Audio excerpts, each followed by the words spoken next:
Lightning does not ask permission to strike. Thor Odinson tore through the fabric of reality, like a war god breaching the gates of hell itself. The Immaterium screamed as golden energy carved a wound between dimensions, and through that burning scar fell the Prince of Asgard, wrapped in fury that could shatter worlds. This was not the gentle arrival of a curious traveler. This was the violent intrusion of divine wrath given physical form. The void between stars had never witnessed anything like this. Where warp travel left residual corruption and demonic whispers, Thor's passage burned clean, his lightning purging the unnatural taint of chaos from the very fabric of space-time itself. Mjolnir sang in his grip, the ancient weapon recognizing that it had entered a realm where its power would be desperately needed. Captain Mortian Vex of the Imperial Navy frigate Righteous Indignation had served 43 years without flinching. He had stared down orc war bosses, weathered tyrannid swarms, and watched 3 planets burn under exterminatus protocols. But when his augur arrays detected the impossible energy signature tearing toward his vessel, every instinct screamed that something fundamental had changed in the galaxy's cruel mathematics. "Captain," Navigator Lysander's voice crackled through the vox, psychic strain making the transmission waver like a dying candle. "The warp is not screaming, it is burning. Something divine is coming through, and it is absolutely furious." On the main viewport, reality split open. Not the familiar purple-black wound of warp translation, but a tear that blazed gold and white like a star going supernova. Through that cosmic wound, Thor emerged, and with him came thunder that shook the frigate's ancient hull to its core. The Asgardian prince did not slow his descent, did not attempt communication, did not offer the diplomatic niceties that Xenos ambassadors might extend before making contact with an unknown civilization. Instead, he struck the Righteous Indignation's hull with the force of an orbital bombardment, his arrival cratering the armored plating and sending shockwaves through 17 decks. Emergency klaxons wailed their mechanical agony as Thor straightened from his impact crater, eyes blazing with barely contained lightning. Around him, the ship's hull sparked and groaned, metal protesting the presence of something that should not exist in this degraded, desperate age. He breathed deeply, and his divine senses extended outward, tasting the psychic atmosphere of this new realm. What he felt made his jaw clench with rage that had been building since the moment he crossed the dimensional barrier. This galaxy reeked of suffering. Not the clean pain of warriors testing themselves in honorable combat, but the grinding, soul-crushing agony of billions living in perpetual desperation. The psychic weight of humanity's collective misery pressed against his consciousness like a physical thing, and it took every measure of his godly discipline not to simply unleash Mjolnir's fury in all directions. "Captain!" A junior officer's voice cracked with panic across the bridge. "Hull breach. On decks 7 through 12. The entity, it is tearing through our ship." Vex's weathered hands gripped the command throne's arms hard enough to make the ancient wood creak. "All hands to battle stations. Activate boarding countermeasures. Whatever this thing is, we stop it before it reaches the reactor core." But Thor was not heading for the reactor. He was heading for answers. The Asgardian prince moved through the ship's corridors with purpose that transcended mere physical movement. Each step sent ripples of divine energy through the vessel's machine spirits, making servitors pause in confusion and autoguns hesitate before firing. Bulkheads meant to withstand breaching charges crumpled like parchment beneath his hands. Blast doors designed to hold back. Chaos Space Marines folded aside as if acknowledging a superior authority. The armsmen who attempted to halt his advance found their weapons useless. Last bolts dissipated against the ambient lightning that wreathed Thor's form. Bolt rounds detonated harmlessly against armor that had been forged in the heart of a dying star. Plasma blasts were absorbed and redirected, sent harmlessly into the ship's reinforced walls rather than into the terrified soldiers who had fired them. "Stand down," Thor's voice boomed through the corridors, each word carrying weight that transcended mere sound. This was the voice of someone accustomed to being obeyed not through fear, but through the recognition of absolute authority. I have not come to destroy your vessel. I have come for answers. The emphasis on that final word sent another pulse of golden lightning cascading through the ship's systems, making lights flicker and machine spirits whimper in their cogitator banks. In the frigate's chapel, the resident missionary fell to his knees, not in worship, but in sheer overwhelmed awe at sensing a presence that felt genuinely, undeniably divine. Not the distant, cold majesty of the God Emperor, but something immediate, powerful, and terrifyingly alive. Thor burst through the final blast door, separating him from the command bridge, with a gesture that sent the reinforced adamantium spinning across the deck like a thrown coin. He stepped into the nerve center of the vessel, Mjolnir crackling with barely restrained power, and surveyed the command crew with eyes that had witnessed the birth and death of galaxies. Captain Vex rose from his command throne, decades of military discipline warring with the instinctive recognition that he stood before something far beyond his ability to comprehend, let alone combat. Around the bridge, officers froze at their stations, caught between training that demanded they defend their vessel and survival instincts screaming that resistance was futile. I am Thor Odinson, Prince of Asgard, wielder of Mjolnir, son of Odin All-Father. The declaration rang out with the weight of divine proclamation. And I have one question for you, mortals of this benighted realm.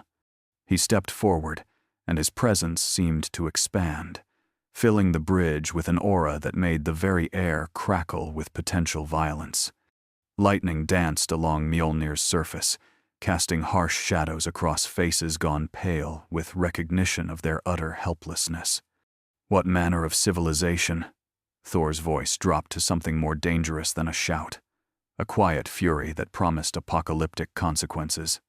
Tortures its own god while grinding its people into dust beneath the wheels of endless war. The question hung in the air like a pronouncement of judgment, and in the silence that followed, Captain Mortian Vex realized that his galaxy had just encountered something it was utterly unprepared to face. A being of genuine divine power who looked upon the Imperium's foundational doctrines and found them wanting. If you crave more tales that challenge the very foundations of the Dark Millennium, smash that subscribe button. The God of Thunder has questions, and the Imperium's answers will shake the galaxy to its core. Captain Vex had faced down threats that would break lesser men, but standing before this golden-haired giant who radiated power that made the bridge's lights dim in sympathetic response, he felt something he had not experienced since his first combat deployment over 4 decades ago. Genuine, primal fear. Identify yourself and state your allegiance, Xenos, Vex managed, his voice carrying more steadiness than he felt. Protocol demanded he establish threat parameters, even when every instinct screamed that parameters were meaningless against this entity.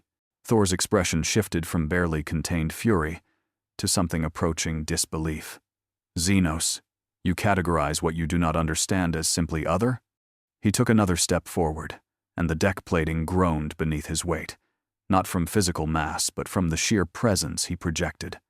I am no alien creature from your taxonomies of persecution.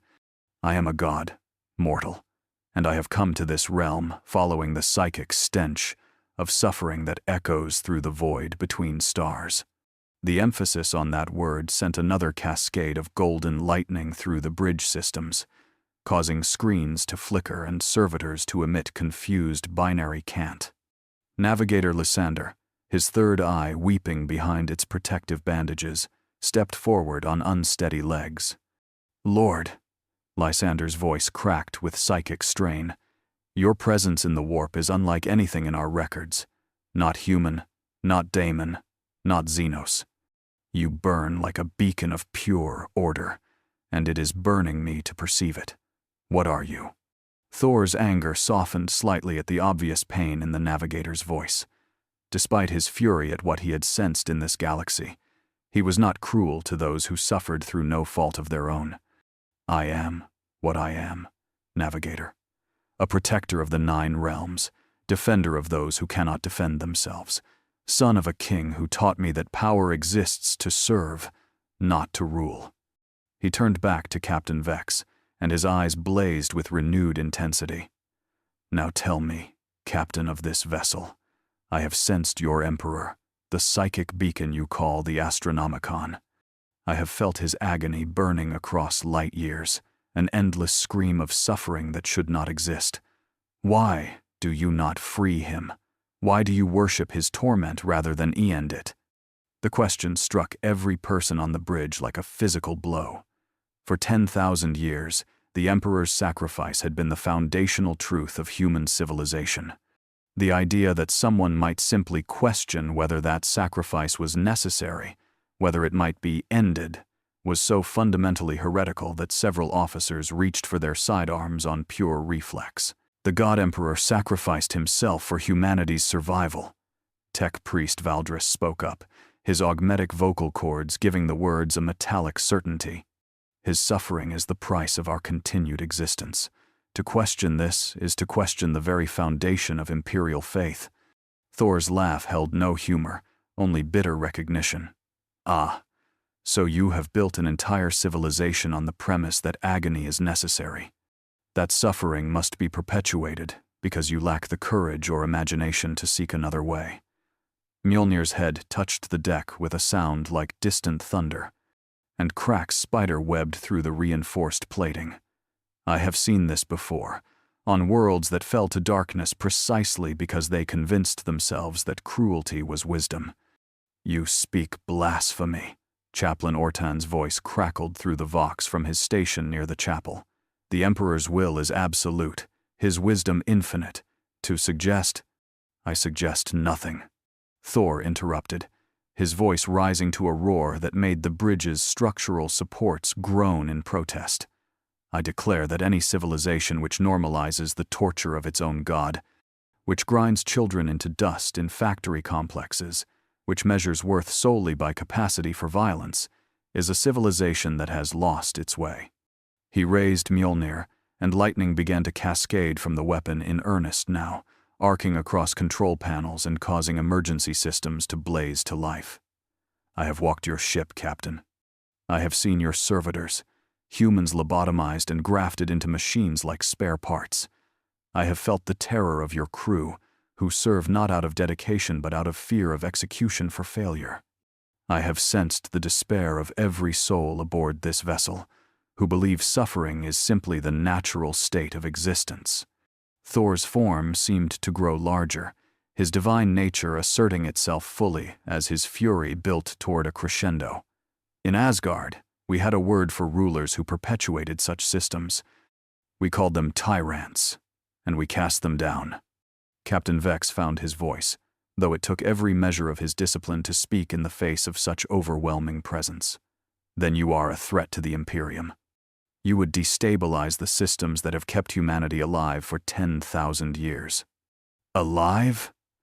Thor's shout sent a pulse of thunder through the entire ship, making hull plates rattle and distant bulkheads groan. You call this living?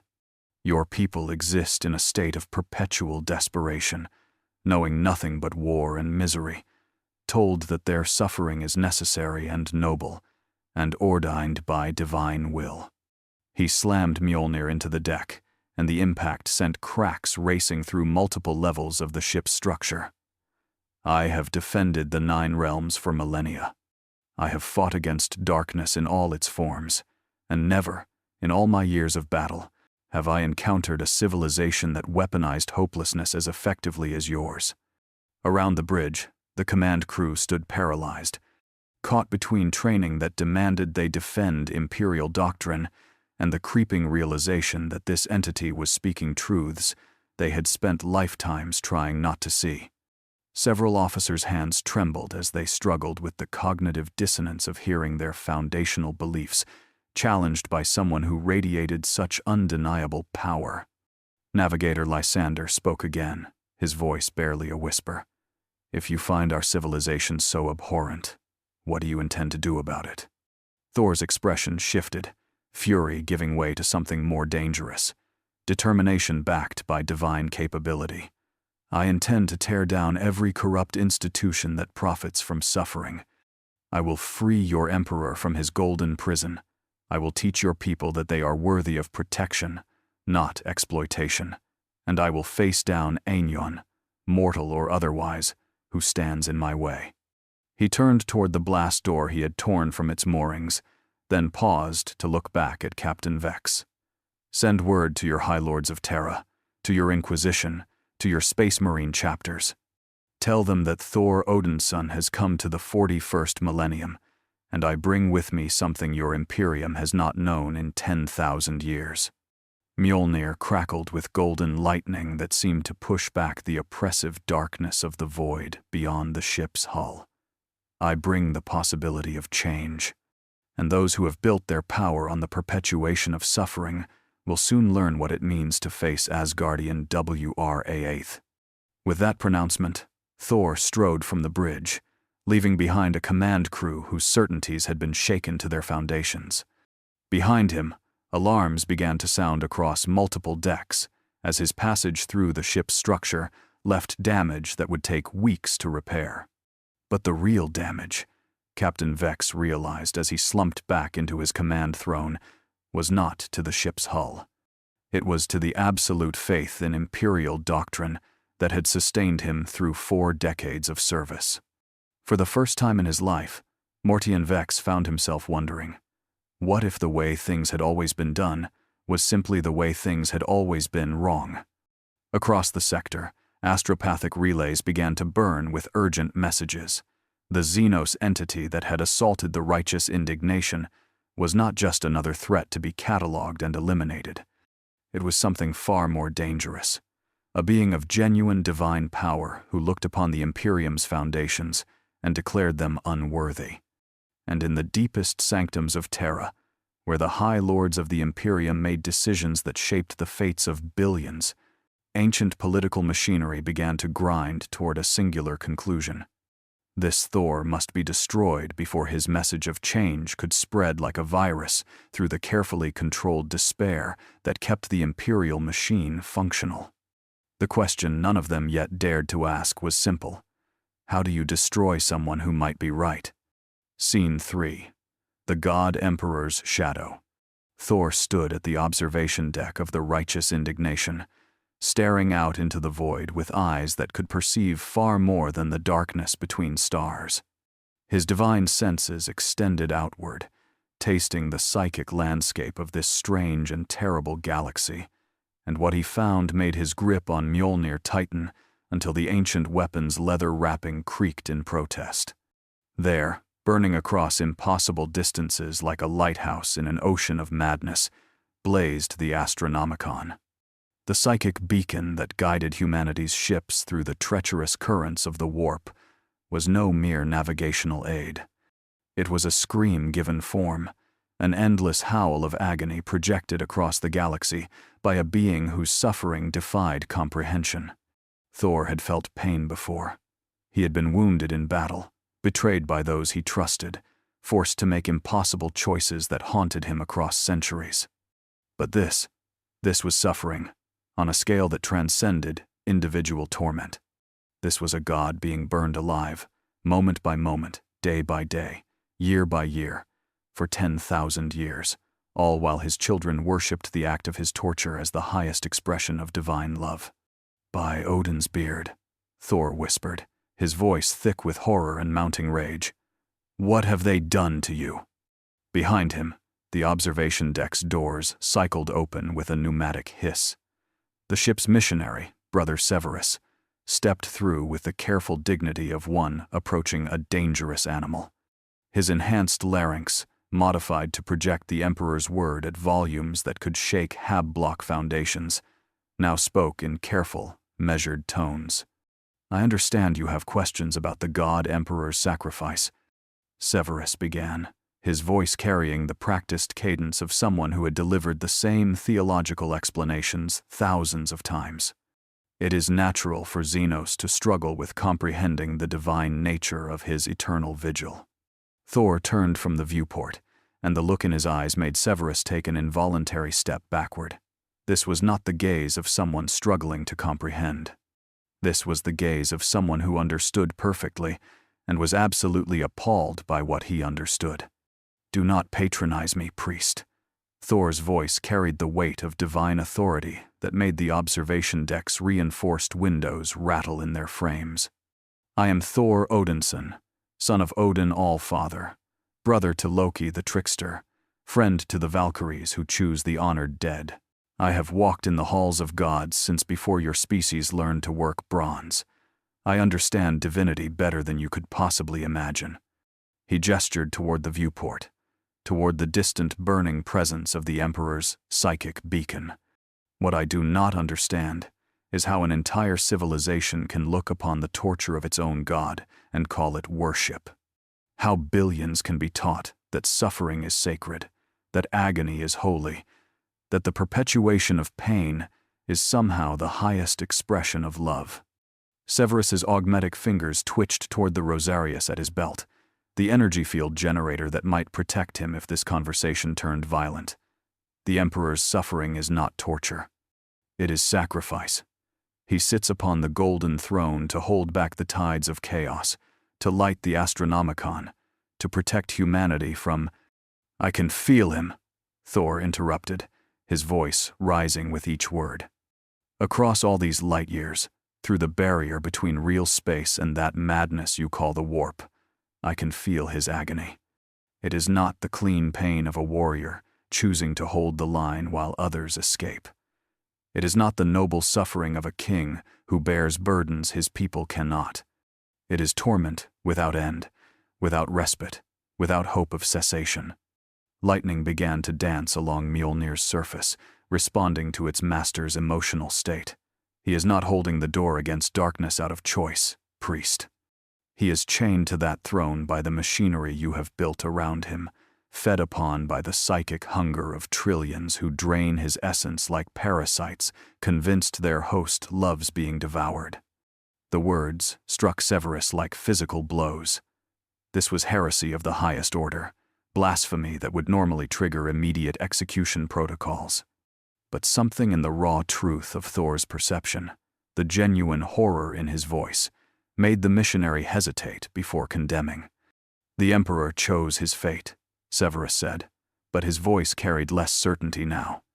"After the Horus heresy, when his body was broken by the arch-traitor, he was interred upon the golden throne to preserve what remained of his divine essence. The alternative was to let him die, and with him all of humanity would have perished." Thor's expression softened slightly, recognizing that this priest genuinely believed what he was saying. "Then let me tell you what I perceive, Brother Severus, and you tell me if this sounds like a choice freely made." The Asgardian prince closed his eyes, extending his divine senses fully toward Terra, toward the distant throne room where the master of mankind had sat for 100 centuries. When he spoke again, his voice carried the weight of psychic perception, translating sensations beyond mortal comprehension into words that could wound with their truth. "I feel a being who was once magnificent, powerful beyond mortal understanding, a psychic force that could reshape reality through will alone. And I feel what he has become, a burned-out husk kept alive by machines that were never meant for healing. They are holding him in place, priest, not preserving him, holding him, preventing him from passing on, from being reborn, from finding any escape from the endless consumption of his essence." Thor opened his eyes, and they blazed with golden light. Every day, 1,000 psychers are fed to that throne, their souls consumed to sustain the beacon. Every moment, he screams in a language beyond sound, begging for release that will never come. And you, all of you, have convinced yourselves that this is holy, that perpetuating his torture is somehow an act of faith. Severus felt his certainties cracking like ancient stone under stress. But without the Astronomicon, humanity cannot navigate the warp. Without the Emperor's protection, chaos would consume us all. His suffering, however terrible, is necessary. Necessary. Thor's roar sent a pulse of thunder through the observation deck that made the entire ship shudder. I have heard that word used to justify every atrocity in history. Necessary to enslave, necessary to sacrifice the innocent, necessary to perpetuate systems of oppression because those who benefit from them cannot imagine alternatives. He strode forward, and despite himself, Severus found himself backing away from the divine fury radiating from this entity who dared to question 10 millennia of imperial doctrine. In Asgard, we had a saying, "The moment you declare evil necessary is the moment you have lost your claim to goodness." You have built an entire civilization on that moment, priest, and you wonder why your galaxy drowns in darkness. Mjolnir rose, pointing toward the distant heart of the Imperium. I sense him now, truly sense him. Not the propaganda you have built around his image, but the reality of what he has become. And do you know what I hear in his endless scream? Thor's voice dropped to something more terrible than a shout, a quiet intensity that carried absolute conviction. I hear him begging you to let him go. I hear a father who would rather see his children face the universe on their own strength than continue to drain him like vampires, justifying their feast by calling it love. I hear a God who has learned, too late, that immortality achieved through suffering is the cruelest prison ever devised. The observation deck fell silent, except for the ambient hum of the ship's systems. Severus stood paralyzed, his theological certainties warring with the undeniable power of Thor's perception. This was not the rant of a heretic seeking to tear down faith for personal gain. This was the testimony of a being genuinely capable of perceiving divine truth, and what he perceived contradicted everything the missionary had spent his life believing. If what you say is true, Severus managed, his voice barely a whisper, then what would you have us do? The Imperium cannot function without the Astronomicon. Trillions depend on the Emperor's protection. To free him would be to doom countless billions to what? Thor challenged. To having to find their own strength? To developing their own solutions? To growing beyond the need for a divine parent who shields them from every consequence? He shook his head, golden hair catching the light from his own ambient lightning. You have spent 10,000 years telling yourselves that humanity cannot survive without the Emperor's direct intervention. Have you never stopped to consider that this belief itself might be the cage keeping you weak? Thor moved to the viewport again, looking out at the stars with eyes that had seen galaxies rise and fall. When I was young, arrogant, unworthy of Mjolnir's power, my father cast me down to Midgard, stripped me of my strength, forced me to live among mortals without the protection of my divine nature. Do you know why? Severus shook his head mutely. Because he knew that true strength comes not from never facing hardship, but from learning to stand again after hardship knocks you down. He knew that a prince who never suffered could never truly understand the people he would one day rule, and he knew that worthiness cannot be given, priest. It must be earned through the courage to face challenges without divine safety nets. Thor turned back to face the missionary, and his expression carried both fury and profound sadness.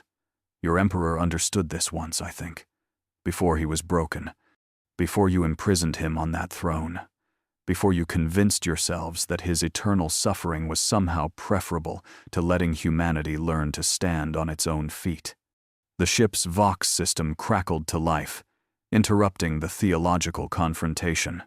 Captain Vex's voice, strained with urgency, echoed through the observation deck. All hands, battle stations, multiple warp signatures detected at system's edge. 3 Space Marine strike cruisers, Ultramarines, Imperial Fists, and Blood Angels chapters, achieving weapons range in 17 minutes. Thor's expression shifted, fury giving way to something approaching anticipation. Ah, your angels of death come to assess the threat. Good. Perhaps warriors will prove more honest than priests about the rot at your civilization's core. He hefted Mjolnir, and the weapon sang with barely restrained power. Tell your captain that I will meet these Space Marines in open space.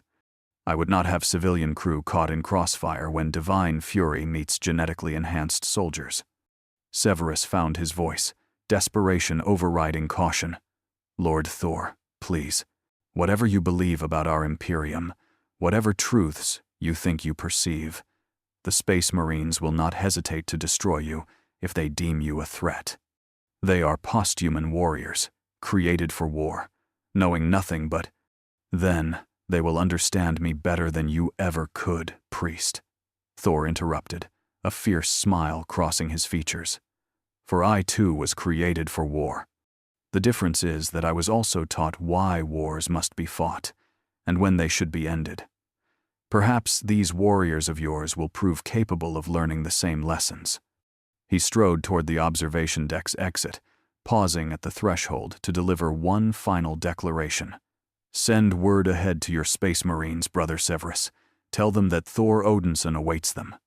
Tell them I come not as invader, but as a mirror held up to your Imperium's face.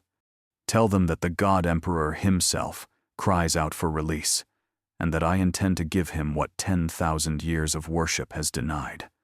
Lightning cascaded around his form, growing in intensity until the observation deck's lights dimmed in sympathetic response. And tell them that if they stand between me and the Golden Throne, they will learn what it means to face a God who fights not for glory, but for justice. With that pronouncement, Thor vanished in a crash of thunder and golden light, teleporting himself beyond the ship's hull to await the arrival of the Imperium's most fearsome warriors. Behind him, Brother Severus stood alone in the observation deck, his hands trembling as he gripped his rosarius. For the first time in a life spent preaching absolute certainty, the missionary found himself plagued by doubt. What if this entity, this Thor, was not a threat to the Emperor's will but a response to it? What if the God Emperor's endless scream was not a hymn of sacrifice, but a plea for mercy that his worshippers had spent 10 millennia refusing to hear? The questions burned in Severus's mind like brands, searing away comfortable certainties and leaving only terrible possibilities in their wake. And as he watched through the viewport, as Thor's form blazed in the void like a second sun, the missionary understood that his galaxy was about to change in ways that would challenge every foundational truth the Imperium held sacred. The God of Thunder had not come to conquer. He had come to liberate. And the chains he intended to break were not physical restraints, but the ideological prisons that humanity had built around itself, convincing itself that suffering was sacred and that freedom was too dangerous to pursue. In the distance, 3 Space Marine strike cruisers dropped from warp space, their weapons arrays already powering up to face an unknown threat. But as Thor raised Mjolnir toward the approaching vessels, lightning cascading from the legendary hammer in waves that made the warp itself recoil, one thing became absolutely clear. The 41st millennium was about to learn what happened when divine wrath met institutional oppression, and the Imperium's defenders would soon discover whether their faith could withstand the testimony of a God who dared to ask the question no one had voiced in 10,000 years. What if everything you believe is wrong? Thor hung in the void like a celestial body unto himself, wrapped in lightning that pushed back the darkness of space with defiant luminescence. Around him, the emptiness between stars seemed less empty, charged with divine potential that made nearby asteroids crack from thermal stress and cosmic dust ignite in brief flares of gold and white. Mjolnir rested easily in his grip, humming with anticipation of the confrontation to come. The 3 Space Marine strike cruisers approached in perfect formation, their hulls bearing the heraldry of chapters whose names alone could make entire worlds surrender without resistance. The Ultramarine Sword of Macragge, the Imperial Fist's Eternal Crusader, and the Blood Angel's Red Tear moved with the practiced coordination of warriors who had fought together across countless battlefields. On the bridge of the Sword of Macragge, Captain Sicarius studied the tactical hololiths with growing unease. The entity designated as primary threat hung in open space without environmental protection, radiating energy signatures that made the ship's cogitators emit confused binary cant. No armor registered. No vehicle or personal teleportation device detected. Just a humanoid figure wreathed in power that defied every classification protocol in the Codex Astartes. "Analysis," Sicarius demanded, his voice carrying the clipped precision of someone who had spent 2 centuries turning chaos into order through tactical excellence. Tech Marine Herodian's augmetic eyes flickered with frustrated confusion. "Captain, the entity's power output exceeds anything in our threat assessment databases. It is generating more energy than a plasma reactor, projecting psychic force comparable to a librarian conclave, and somehow maintaining structural integrity in hard vacuum without detectable life support systems." "Is it warp spawn?"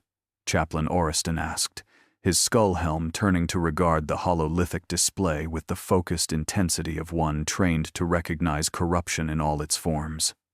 "Negative," replied Codiceer Numitor, the ship's chief librarian, his psychic hood crackling with barely restrained power. "Its presence in the warp is like nothing I have encountered. Not the chaotic malevolence of daemons, not the alien geometries of Xenos psychers. It feels old, ancient, and utterly uncorrupted by chaos taint." Sicarius made his decision with the speed that had earned him command of the Ultramarine's 2nd Company. "Open Vox channels. All frequencies. I will attempt parley before opening fire. If this entity possesses intelligence, we determine its intentions. If it proves hostile, we eliminate it with prejudice."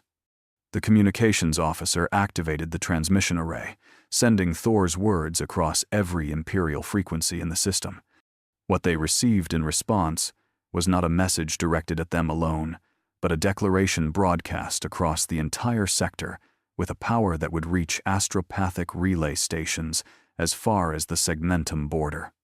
Thor's voice rolled across the void like thunder-given speech, carried not just by Vox transmission, but by psychic force that made every astropath within 3 systems clutch their heads in overwhelming sensation.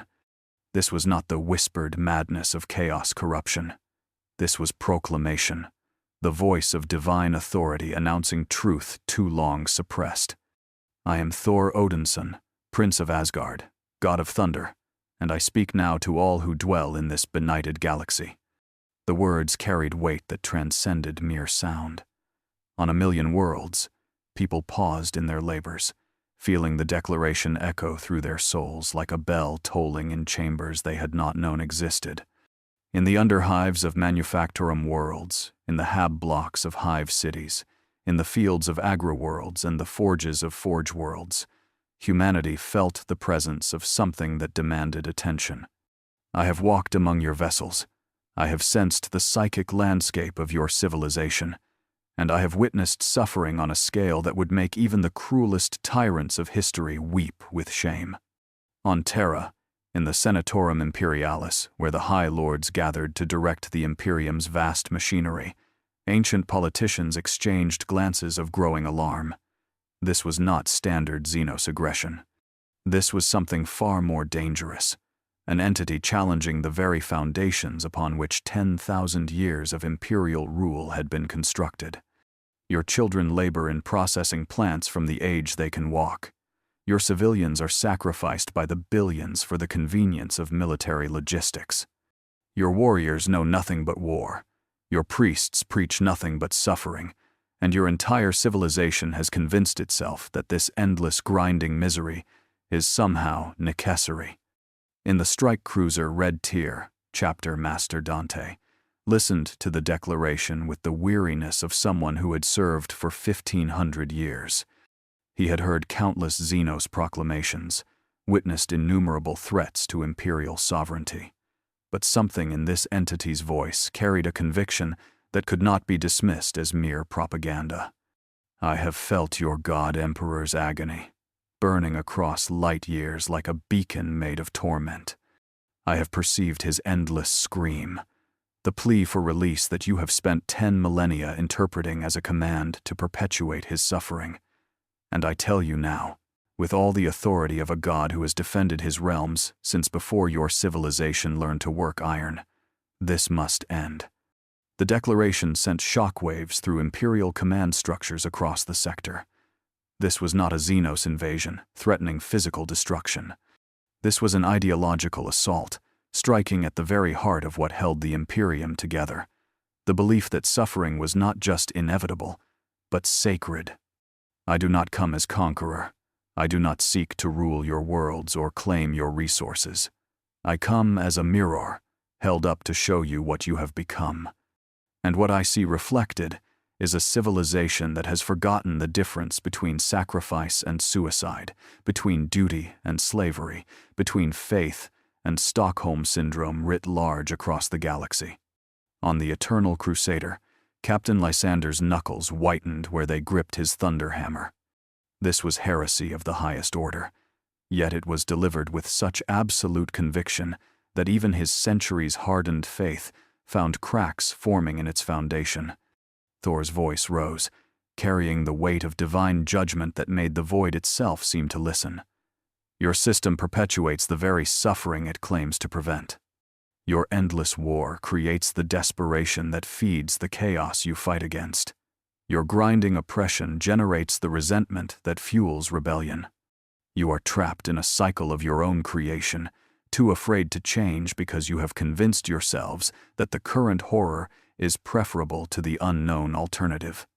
The transmission intensified, and across 3 sectors astropaths began to seize, overwhelmed by the psychic weight of Thor's pronouncement. This was truth delivered with such force that it bypassed rational defenses and struck directly at the unconscious certainties that propped up imperial doctrine. I have seen civilizations fall to darkness. I have witnessed the consequences of unchecked evil. But I have also seen what happens when people of courage choose to stand against oppression, when they refuse to accept that suffering is their natural lot, when they dare to imagine that tomorrow might be better than today. In the underhives and midhives and even in the spires of hive worlds, people began to weep without understanding why. Something in Thor's words touched places in their souls that had been sealed off by generations of learned helplessness, reminding them of possibilities they had been taught to forget. So I make this declaration, and let none say they were not warned. I hereby declare war upon the corruption that has hollowed out your Imperium from within. Not war against your people, who are victims of a system that devours them. Not war against your Emperor, who suffers beyond comprehension. But war against every institution, every doctrine, every certainty that perpetuates unnecessary suffering while calling it holy. On the bridge of the Sword of Macragge, Sicarius felt the temperature drop as the full implications of Thor's declaration became clear. This entity was not threatening physical destruction. It was threatening something far more dangerous, the possibility of change.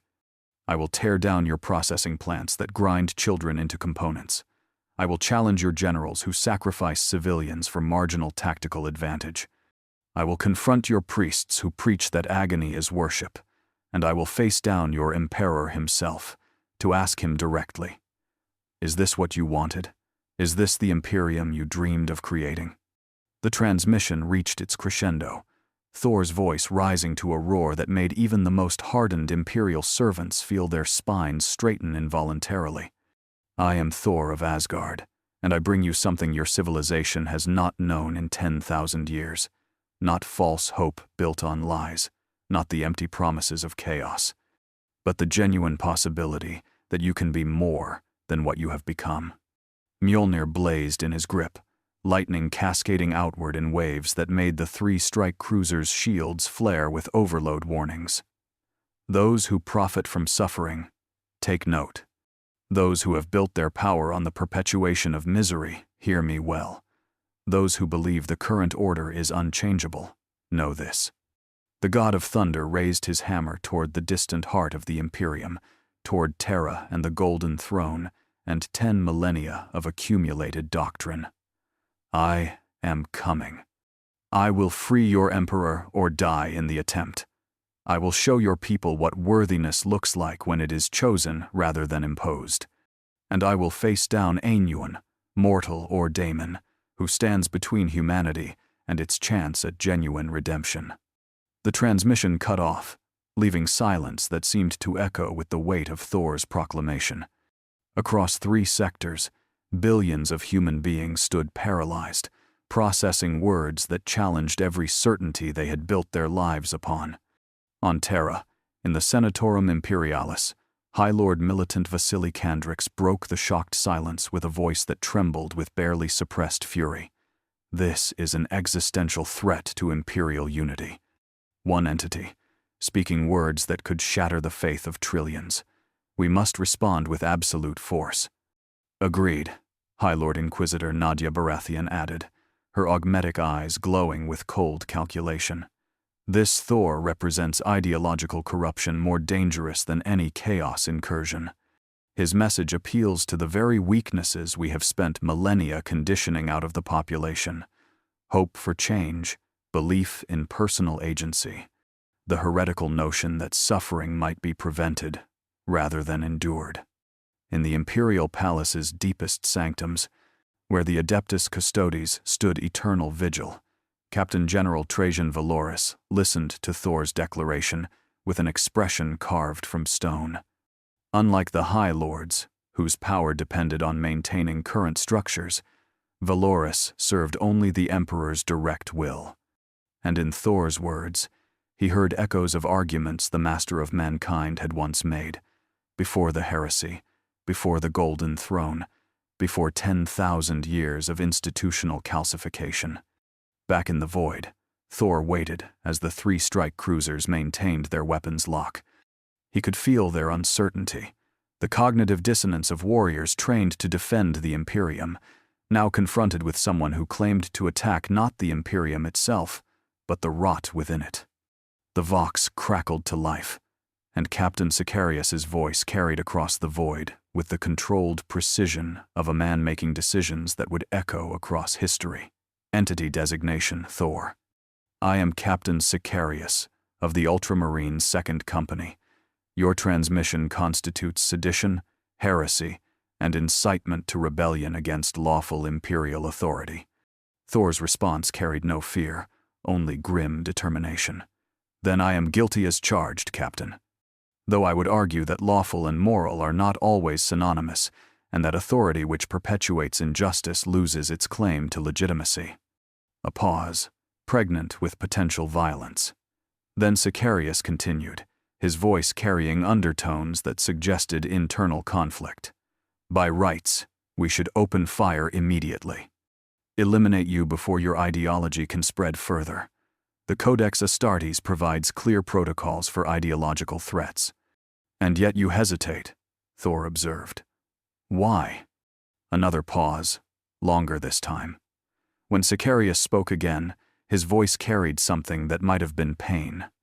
Because in 2 centuries of service, in countless battles across dozens of worlds, I have never heard anyone speak with such conviction about values the Emperor himself once championed. Before the heresy. Before the throne. When he still walked among us and spoke of a better future for humanity. Thor felt a surge of something approaching hope. Then you remember. Buried beneath layers of conditioning and doctrine, you remember that your Imperium was not always like this. That there was a time when humanity reached for the stars with purpose beyond mere survival. Remembering changes nothing. Captain Lysander's voice joined the conversation, broadcast from the Eternal Crusader. The galaxy is what it is. Humans are what we are. The Imperium's brutality is regrettable, but necessary to prevent extinction. Necessary, Thor repeated, and his voice carried profound sadness. That word again, the eternal justification for perpetuating evil because we lack the courage to seek alternatives. He raised Mjolnir, and the hammer's light intensified until it outshone nearby stars. I will prove you wrong, Captain. I will demonstrate that humanity can be more than this. And I invite you, all of you, to witness that demonstration before attempting to kill me. A challenge? Chapter Master, Dante's ancient voice crackled across the Vox, carrying the weariness of 15 centuries watching hope die over and over again. An opportunity, Thor corrected. Come with me to the nearest imperial world. Watch how I interact with your civilians. See whether my methods produce chaos or liberation. Judge for yourselves whether I am the threat your doctrine says I must be, or whether I represent something your Imperium desperately needs." The 3 Space Marine captains conferred via encrypted channels, weighing doctrine against curiosity, training against the uncomfortable truth that this entity's words resonated with something they had thought long dead: idealism. Finally, Sicarius transmitted his decision. "We will observe. But understand this, Thor of Asgard. At the first sign that your presence endangers Imperial citizens, at the slightest indication that chaos corruption accompanies your ideology, we will destroy you without hesitation or remorse." Thor's smile could be heard in his voice. "I would expect nothing less from warriors worthy of that title. Lead on, Captain. Show me your Imperium's face, and I will show you a mirror that reflects what it could become." As the strike cruisers adjusted course toward the nearest Imperial world, a forge world designated Metallicus Gamma, where billions labored in factorums that never slept, Thor sent one final message across all Imperial channels. "To every soul who heard my declaration, I do not ask you to follow me. I do not demand your worship or obedience. I ask only that you remember you are human, with all the potential for growth, change, and redemption that word implies. The chains that bind you were forged by those who benefit from your servitude. But every chain can be broken by those with courage to try." Across the sector, on 1,000,000 worlds, in 1,000,000,000 hearts that had forgotten how to hope, something stirred. Not revolution, not yet. But the first tentative question that precedes all genuine change: what if things could be different? And in the warp, where the Chaos Gods watched this drama unfold with varying degrees of interest, something unprecedented occurred. The Chaos Gods, entities born from humanity's darkest emotions, felt a tremor of concern, because Thor offered something they could not corrupt: genuine hope backed by divine capability. Hope was the one force they had never learned to weaponize. And a god who could inspire it represented a threat greater than any Space Marine chapter, any Imperial battle fleet, any defensive doctrine the Imperium had ever deployed. The war Thor had declared would not be fought with bolter and blade alone. It would be fought in the hearts and minds of every Imperial citizen, and the outcome would determine whether humanity's future held only endless war or the possibility of genuine peace. Comment your theories below. Can one god challenge an entire galaxy's descent into darkness? Will Thor's wrath shatter the Imperium, or forge it into something better? The storm has only just begun. The forge world Metallicus Gamma hung in the void like a wound in reality, its surface transformed over millennia into an endless landscape of factorums, refineries, and processing plants. From orbit, the planet appeared more machine than world, its natural features buried beneath countless layers of industrial infrastructure that glowed with the heat of perpetual production. 12 billion souls labored in its depths, their lives measured not in years but in quotas fulfilled, their worth calculated solely by their contribution to the Imperium's insatiable hunger for materiel. Thor descended through the polluted atmosphere like a falling star, his divine form cutting through toxic clouds that would have killed unprotected humans in seconds. Behind him, 3 Thunderhawk gunships followed in precise formation, carrying squads of Space Marines whose mission parameters had shifted from simple elimination to the far more complex task of observation and assessment. On the surface, in Factorum Complex Theta 77, Foreman Malix drove his workforce with the casual brutality of someone who had long ago stopped seeing them as human beings. The production line stretched for 3 kilometers, processing raw adamantium ore into armor plating for Imperial Guard chimeras, and it ran 26 hours a day in carefully calculated defiance of the planet's 24-hour rotational period. Sleep was for the weak. Rest was theft of the Omnissiah's time. Efficiency was the only virtue that mattered. "Move faster, you worthless meat," Malix's shock maul crackled as he struck a worker who had stumbled beneath the weight of an ore container. The Departamento Munitorum demands 17,000 plates by week's end, and we're already 43 units behind quota. The worker, a man named Gareth whose bent spine spoke of 3 decades in the factorum, struggled back to his feet with the mechanical determination of someone who knew that falling meant execution for incompetence. Around him, thousands of other workers maintained their pace, too exhausted to acknowledge his suffering, too desperate to risk showing sympathy that might be interpreted as weakness. None of them noticed the golden light building above the factorum's reinforced roof. None heard the thunder that presaged Thor's arrival until it was too late to prepare. The god of thunder smashed through the factorum's ceiling, like divine judgment made physical, his entry sending debris cascading across the production line and forcing the assembly process to its first unscheduled halt in 7 years. Workers scattered in panic, decades of conditioning warring with survival instinct, unsure whether to flee the obvious danger or remain at their stations lest they be executed for dereliction. Thor landed in the center of the main production floor, Mjolnir striking the rockcrete with a sound like a thunderclap in an enclosed space. Lightning cascaded outward from the impact point, not harming the workers but disabling shock mauls, deactivating servo skulls, and causing every piece of Imperial monitoring equipment to short out in cascades of sparks. What is the meaning of this? Foreman Malix roared, his augmetic voice amplifiers turned to maximum volume. This is a sacred production facility. You dare interrupt the Omnissiah's work with His words died as Thor fixed him with a gaze that had stared down frost giants and held Surtur's flames at bay. The foreman's augmetic courage, pharmaceutical-enhanced aggression, and conditioned authority all evaporated in the face of something his modifications had never prepared him to confront: genuine, divine fury. Sacred work? Thor's voice rolled across the factorum like distant thunder. Is that what you call grinding human beings into components for your war machine?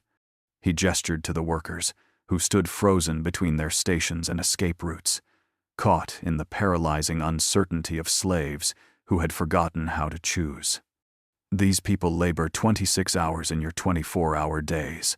They breathe air thick enough to see, drink water contaminated with industrial runoff, and know that a single mistake means execution. And you dare call this sacred? They serve the Emperor's will. Him! Malix protested, though his voice had lost much of its certainty. Production quotas are handed down from Mars itself. To question them is to question the Omnissiah's divine plan. Thor's laugh held no humor. Then your Omnissiah's divine plan is Obi-Sen, and I intend to show him exactly what I think of gods who demand suffering for suffering's sake. The factorum's main doors exploded inward as 30 Terminator-armored space marines stormed through, their storm bolters tracking Thor's position with targeting solutions that updated faster than human thought. These were not standard Astartes, but the finest warriors 3 legendary chapters could deploy: Ultramarines, Terminators whose tactical genius was legendary, Imperial Fists, Terminators who had held impossible positions against impossible odds, and Blood Angels Terminators whose close combat prowess was sung of across the Imperium. Captain Sicarius strode at their head, his power sword Talisarian Tempest crackling with barely contained energy. Thor of Asgard, stand down immediately. You have violated Imperial sovereignty, disrupted sacred production, and endangered civilian workers with your reckless— Endangered? Thor interrupted, his voice rising with incredulity. I have endangered them? Look around you, Captain. Look at what your Imperium calls normal. These people are being worked to death in conditions that would violate the most basic standards of decency, and you accuse me of endangering them? Before Sicarius could respond, Thor moved, not toward the Space Marines, but toward the workers who still cowered near their stations. He knelt beside Gareth, the man Malix had struck, and with gentle hands that had hurled Mjolnir through mountains, helped him to his feet. What is your name, friend? Thor asked softly, his divine voice carrying to every corner of the suddenly silent factorum. Gareth's eyes, dulled by decades of abuse, flickered with confusion at being addressed as if his answer mattered. Gareth, my lord. Worker designation, Theta 77, Gamma 4, 1, 9. No, Thor said firmly, and his voice carried weight that made even the Space Marines pause in their advance. Your name is Gareth. You are a person, not a designation. You have value beyond your productivity. You deserve dignity regardless of your output, and no god worth worshipping would demand that you sacrifice your humanity to prove your faith. The words struck the Factorum's workers like a physical blow. For many, it was the first time in their lives that anyone with power had spoken to them as if they mattered beyond their utility. Tears began to stream down, faces gray with industrial dust, not from sadness, but from the overwhelming shock of being acknowledged as human. Enough of this, Malix roared, raising his shock maul. Seize this heretic, his words poison. Thor moved with speed that made his earlier gentleness seem like a lie. One moment he knelt beside Gareth. The next, he stood before Malix, Mjolnir's head pressed against the foreman's chest with just enough force to crack his augmetic sternum plating.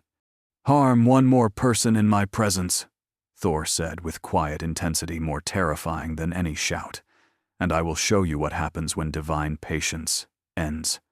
Thor. Sicarius's command cut through the tension. Step away from the Imperial citizen. We will not permit. Imperial citizen? Thor wheeled on the Ultramarines captain, and his eyes blazed with golden lightning. Is that what you call him? A citizen implies rights, protections, some measure of agency over his own fate. This man is a slave, Captain, and you know it. Your Imperium simply calls slavery by prettier names to make the horror palatable. Chaplain Orristan stepped forward, his skull helm giving his words sepulchral weight. The workers of the Imperium serve willingly, as is their sacred duty. To suggest otherwise is to speak truth, Thor interrupted. Tell me, Chaplain, if service is willing, why the shock mauls? If duty is sacred, why the execution quotas for underperformance? If faith is genuine, why the constant surveillance and punishment? He released Malix, who stumbled backward, clutching his cracked sternum, and turned to face the assembled Space Marines fully. I challenge you, warriors of the Imperium. Not with blade or bolt, though I would welcome that battle. I challenge you with questions that your doctrine forbids you to ask. Sicarius made a decision that would haunt him for centuries. Instead of ordering immediate fire, he held up a hand, signaling his brothers to hold. Speak then. Let us hear these questions that supposedly threaten our entire civilization. Thor's smile held no joy, only grim determination. If the Emperor wanted humanity to survive through suffering, why did he spend centuries trying to uplift you through science, reason, and unity? If grinding desperation is necessary for loyalty, why did he envision a galaxy where humans could thrive rather than merely endure? If your current system is what he intended, why do you need shock mauls and executions to maintain it? The questions hung in the air like accusations. Around the Factorum, workers who had never been allowed to think such thoughts found themselves unable to look away from the confrontation. Something was happening here, something that transcended their individual fates, and they sensed that the outcome would reshape everything they knew. Captain Lysander's voice crackled through the Vox, broadcast from his position covering the Factorum's secondary entrance. The Emperor's intentions are unknowable. We serve the Imperium as it is, not as we imagine it should be. Coward's logic, Thor spat. If the system is broken but we lack courage to fix it, we declare the breaking was intentional, so we need not face our failure to preserve what was intended. He raised Mjolnir, and lightning began to cascade from the weapon in earnest now, not threatening, but illuminating, casting harsh light into every shadow of the Factorum. You want to know if I'm a threat to your Imperium, Captain? Then watch. Watch what happens when someone treats your people with the dignity your system denies them." Thor turned back to the assembled workers, many of whom had begun to edge closer despite their fear, drawn by something they had never experienced, genuine concern from someone with power. "I am Thor of Asgard, and I make you an offer your Imperium never has. Choose your fate." The word sent shockwaves through the Factorum.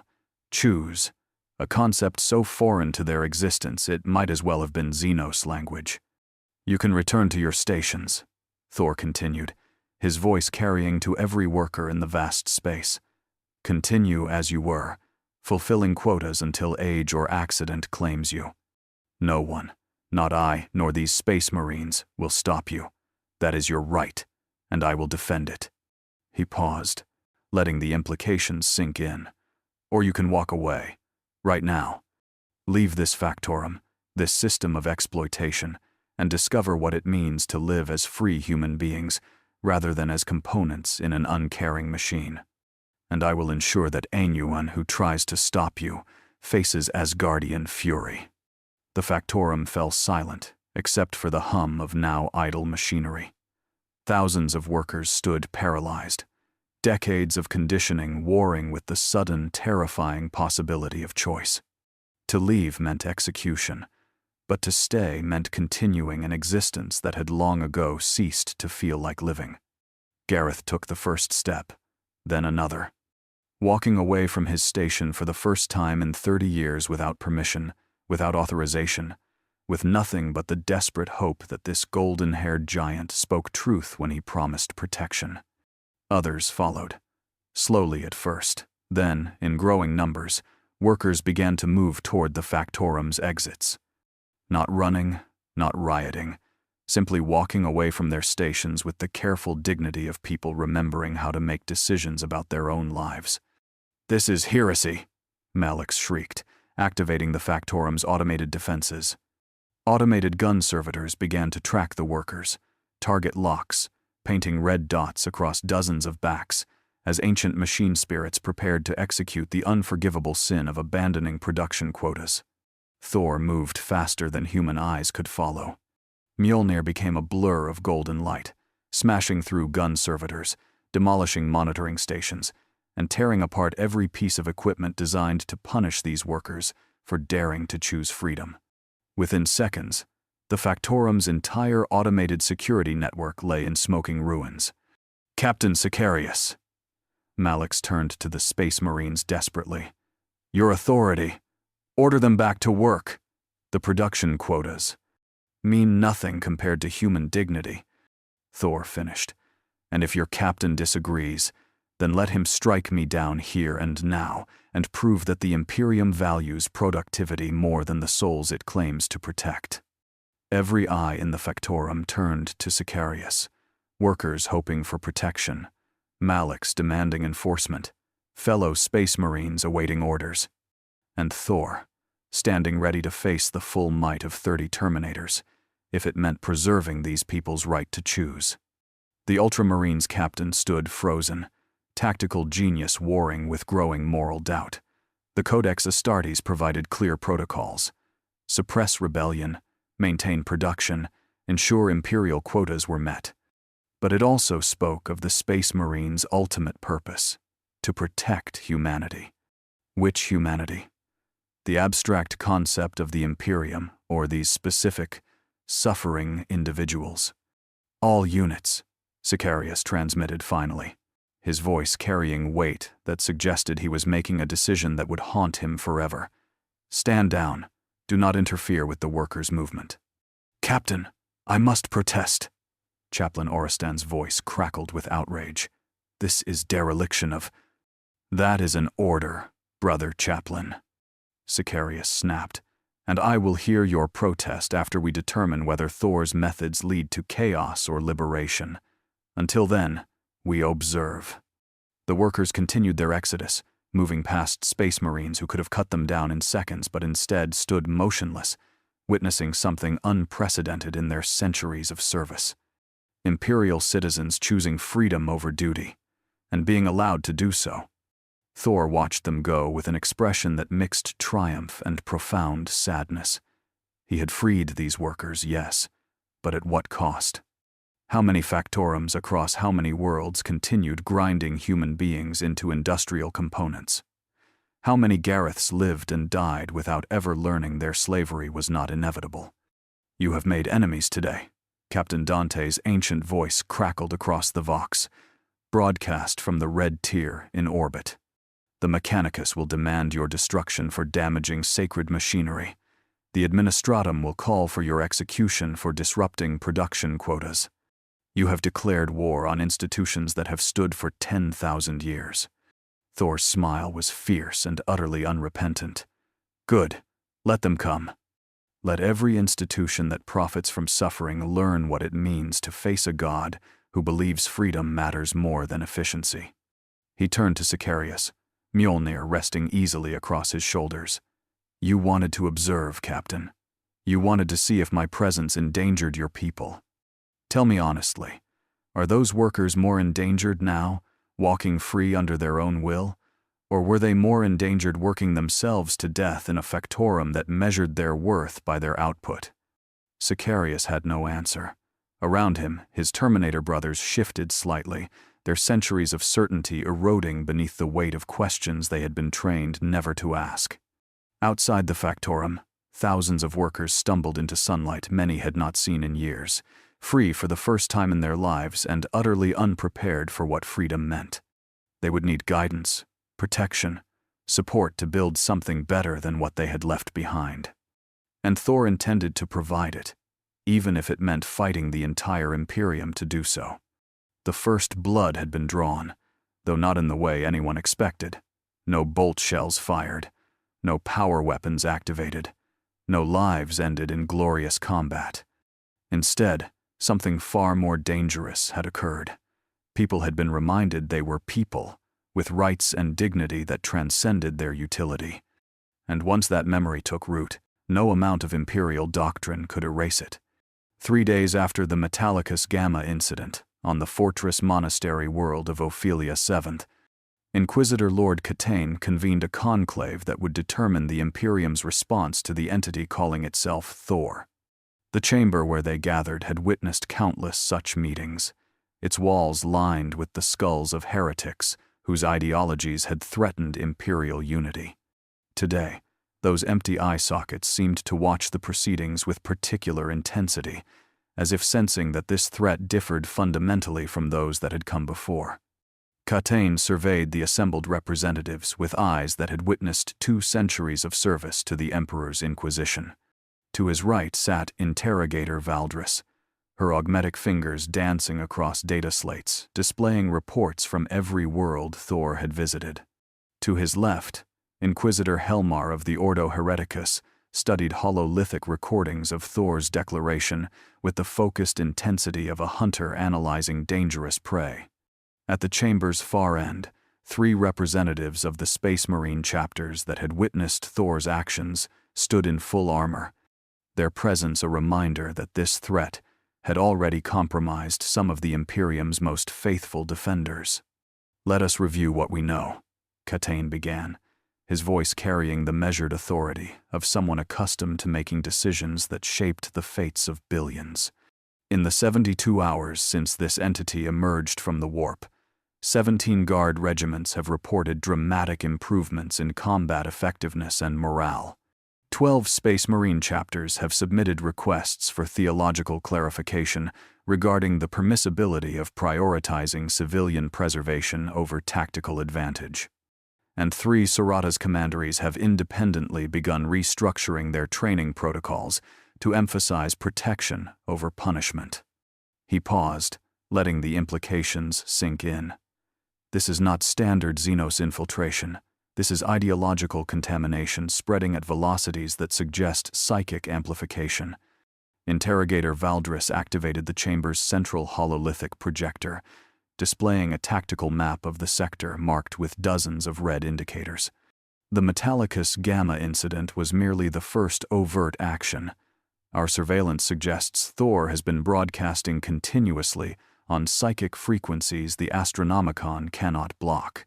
His message reaches astropaths, navigators, sanctioned psychers, and somehow even baseline humans with sufficient desperation to unconsciously reach toward hope. Hope. Inquisitor Helmar spat the word like a curse. The most dangerous drug ever conceived. More addictive than Obscura, more destructive than Frenzon. Hope makes people question whether their suffering is necessary, makes them believe change is possible, makes them forget that the Imperium's brutal efficiency is the only thing standing between humanity and extinction. Captain Sicarius stepped forward, his blue armor gleaming in the chamber's harsh lumens. With respect, Inquisitor, my observations suggest Thor's effect on Imperial forces is more complex than simple corruption. The workers who fled Factorum Theta 77 have established a functional community in the planet's northern wastes. They produce less than they did under the old system, but they produce voluntarily. They fight to defend what they have built, rather than because execution awaits refusal. And the Factorum itself? Catane asked, though he already knew the answer. Production has dropped 47%, Sicarius admitted. But the remaining workers, those who chose to stay, have increased individual efficiency by 31%. The net loss is significant but not catastrophic, and more importantly, sabotage incidents have dropped to 0. When people feel valued rather than exploited, they apparently stop trying to destroy the system they serve. Helmar's augmetic eyes blazed with fury. You speak as if this is a good outcome, Captain. As if the fact that 17,000 armor plates will not be produced this quarter is somehow acceptable, because the slaves, workers, who failed to produce them, are slightly happier in their dereliction. I speak as if I have witnessed something the Codex Astartes did not prepare me for, Sicarius replied, his voice carrying steel beneath the diplomatic words. I speak as if watching this Thor entity treat Imperial citizens with dignity has forced me to question whether our current methods represent the Emperor's true vision or a corruption of it. The chamber fell silent as the implications of those words settled like ash. For a space marine to openly question whether the Imperium might have strayed from the Emperor's path was unprecedented, bordering on heresy that would normally trigger immediate investigation. Catine studied Sicarius with the focused intensity of a surgeon examining a potential tumor. Tell me, Captain, in your estimation, is Thor corrupted by chaos? No, Sicarius answered without hesitation. Our librarians have examined him exhaustively. His psychic signature is clean, almost aggressively ordered. The warp recoils from his presence rather than embracing it. Whatever he is fundamentally antithetical to chaos. Then he is Xenos, Helmar stated flatly. No human could possess such power while remaining uncorrupted. He is not Xenos either, Codicier Numitor interjected, stepping forward from his position behind Sicarius. I have touched his mind, Inquisitor. Briefly, before he expelled my probe with what felt like gentle correction rather than hostile defense. What I sensed was consciousness structured fundamentally different from human thought, yes, but also different from every Xenos race in our databases. He thinks in concepts we lack words for, perceives time in ways that would drive humans mad, and operates from moral frameworks that predate our civilization by eons. Valdris leaned forward, her augmetic fingers tapping a rhythm of calculation. So we face an entity that is not chaos-corrupted, not Xenos by any standard classification, not human but somehow sympathetic to human welfare. An entity whose power level approaches that of a greater daemon but whose objectives seem genuinely altruistic. An entity who has, in less than a week, accomplished what Chaos Lords have failed to achieve in millennia, sowing genuine doubt in the necessity of Imperial doctrine. She looked up from her data slates, and her expression carried fear that transcended mere tactical concern. This is not an enemy we can simply kill, Lord Inquisitor. This is an IDEA given divine power. And ideas, once planted, spread like viruses through populations that have forgotten their immune systems. Catane rose from his throne, pacing before the wall of heretic skulls like a general planning an impossible campaign. The standard response would be overwhelming force. Deploy multiple Space Marine chapters, call in the full weight of the Inquisition's military assets, and eliminate the entity before his message spreads further. That ship has sailed, Captain Lysander of the Imperial Fists interjected, his gravelly voice carrying the weight of centuries defending the Imperium's most critical bastions. Thor's declaration was broadcast across 3 sectors. Trillions heard his words.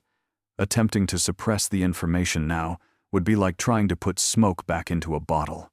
The idea is already loose. Then we must demonstrate the consequences of embracing heretical ideology, Helmar argued, rising to his feet with augmetic servos whining. Make an example of this, Thor so dramatic that no one dares follow his path. Public execution, broadcast across the same channels he used to spread his poison. Show the masses that power, however impressive, means nothing against the combined might of the Imperium's defenders. Catane continued pacing, his enhanced mind running through scenarios at superhuman speeds. To execute him, we must first capture him. Reports indicate he can withstand direct fire from Terminator-grade weapons without injury. He shrugs off plasma blasts that would vaporize carnifexes. He moves with speed that makes targeting solutions impossible for standard weapons systems. So we use non-standard methods, Valdris suggested, pulling up schematics on her data slate. The Culexis Temple has operatives who can nullify psychic phenomena. If Thor's power is psychically based, a Culexis assassin might be able to bypass his defenses. And if his power is not psychically based? Sicarius challenged. If it is, as he claims, genuinely divine in nature, the Culexis assassins suppress the warp's influence. Thor does not feel like he draws from the warp at all. He feels like something orthogonal to it, something that operates by rules the warp does not govern. Catane stopped pacing, turning to face the assembled representatives with an expression that mixed frustration and grudging respect. Then, we face a tactical problem unprecedented in inquisitorial history. An enemy we cannot physically destroy, spreading an ideology we cannot suppress, advocating for changes that, if implemented, would require restructuring the fundamental operation of our entire civilization. He returned to his throne, sinking into it with the weight of impossible decisions pressing down on ancient shoulders. Interrogator Valdris, what is the current rate of ideological spread? Valdris consulted her data slates, and her expression grew increasingly troubled as she parsed the numbers. Exponential, Lord Inquisitor. Every world Thor visits shows immediate spike in questioning of local authority structures. But more concerning, worlds he has not visited are showing similar patterns. The idea is spreading on its own now, carried by traders, pilgrims, refugees from Metallicus Gamma, sharing their stories.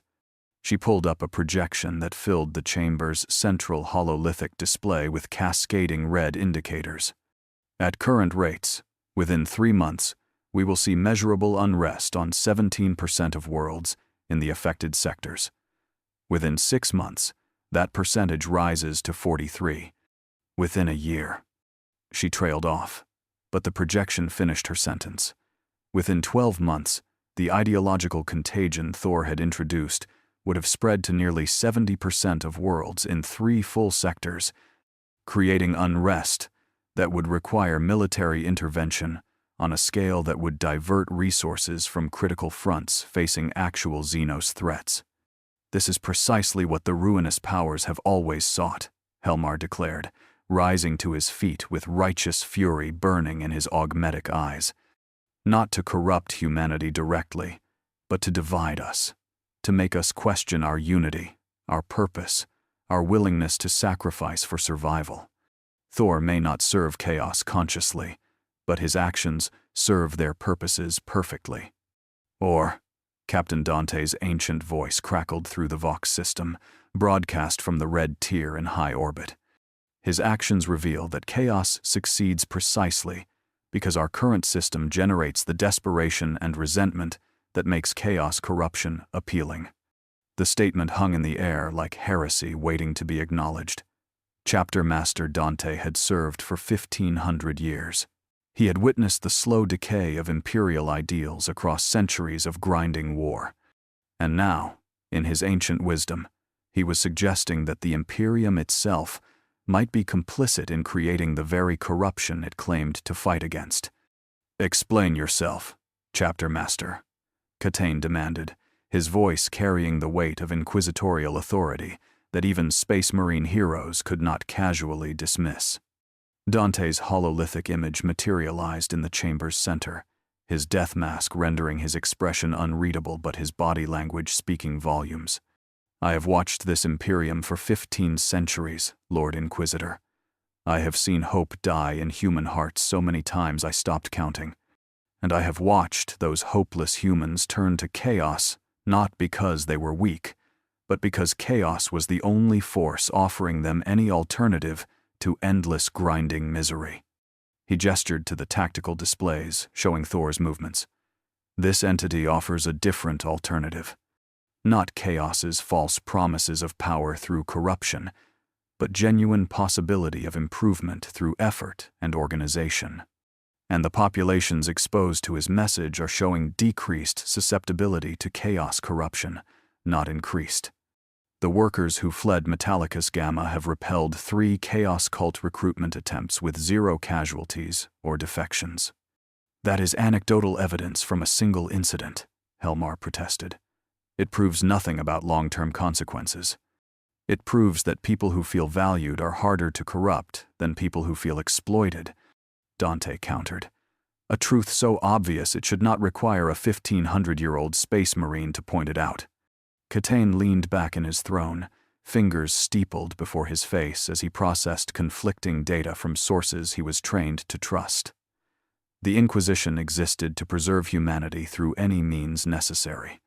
But what happened when the means themselves became the threat? What happened when the cure proved more destructive than the disease? "We will not be able to kill him," Catane said finally, the admission tasting like ash in his mouth. "Even if we succeeded, martyring him would only amplify his message. The populations he has already touched would see his death as proof that the Imperium fears the truth he speaks." "Then what do you propose?" Valdris asked quietly. Catane's expression hardened into something approaching grim determination. "If we cannot kill the message by killing the messenger, then we must discredit the message itself.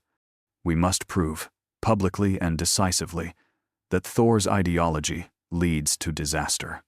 He activated the chamber's tactical display, pulling up information on worlds throughout the sector. "We allow him to continue his liberation efforts. We do not interfere as he frees workers, challenges governors, disrupts production quotas. We document every consequence, every shortage his actions create, every tactical disadvantage his emphasis on civilian protection generates." The Inquisitor Lord's smile held no warmth. "And when the inevitable crisis comes, when a world that embraced his philosophy faces a threat it cannot overcome because it prioritized comfort over readiness, we ensure maximum documentation. We show the galaxy, in undeniable terms, that Thor's way leads to death, not through our intervention, but through natural consequences." "You want to set him up to fail," Sicarius said quietly, and his tone suggested he found the plan distasteful even as he recognized its strategic soundness. "I want to let reality do what our weapons cannot," Catane corrected. "This galaxy is cruel, Captain. It does not care about dignity or freedom or any of the ideals Thor espouses.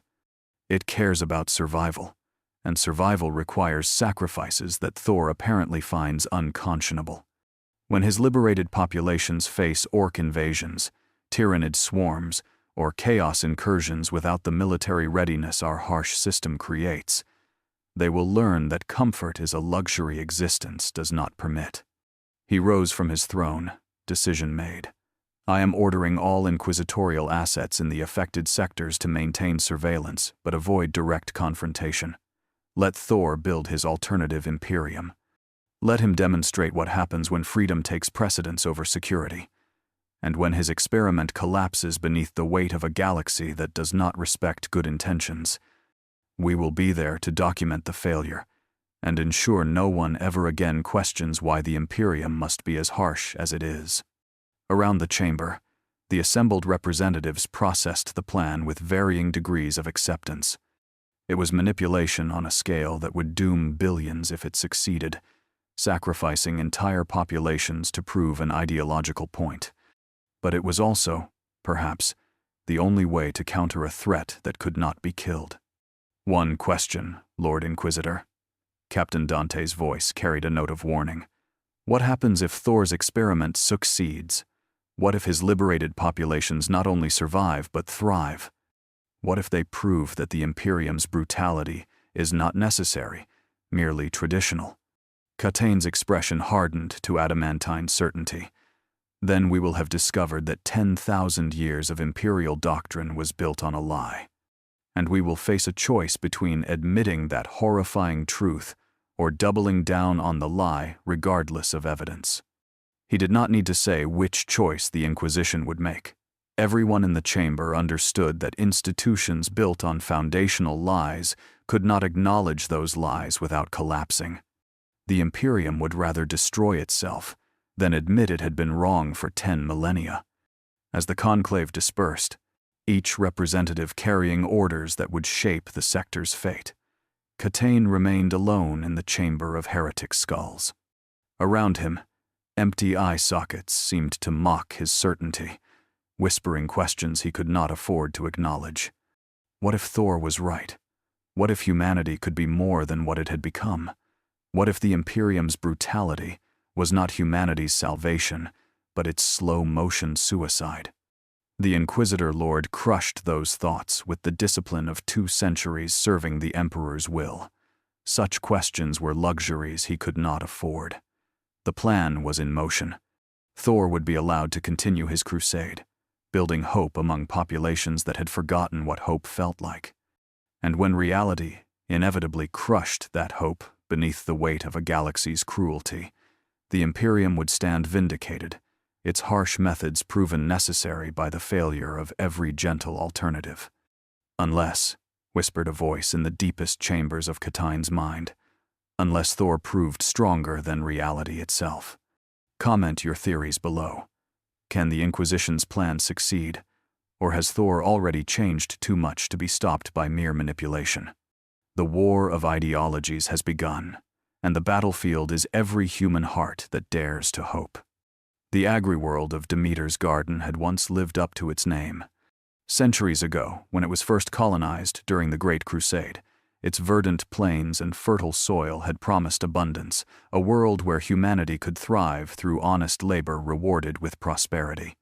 But 10,000 years of imperial efficiency had transformed paradise into purgatory, its fields now worked by populations who would never taste the food they produced.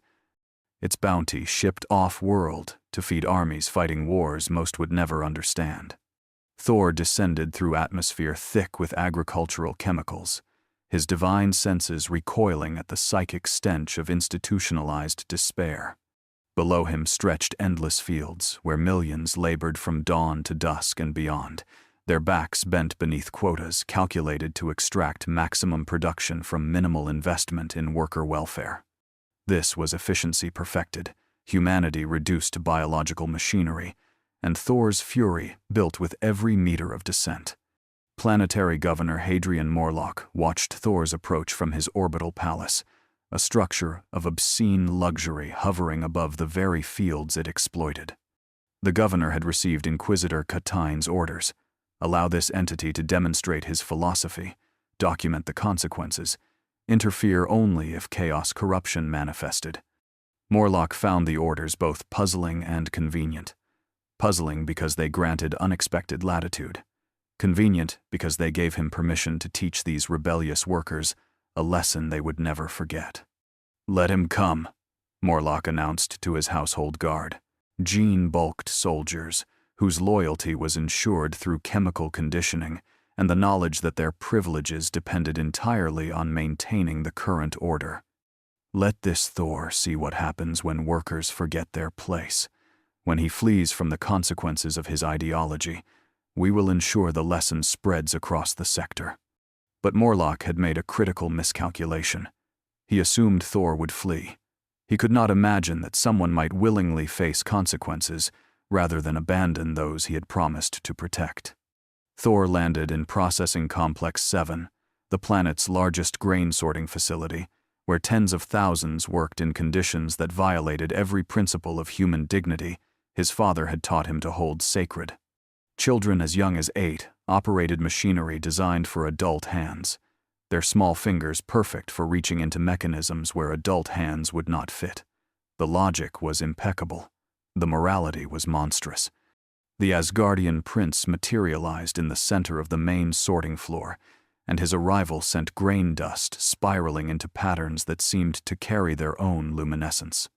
Workers froze at their stations, decades of conditioning warring with the sudden, desperate hope that this golden giant might represent something beyond the grinding horror of their daily existence.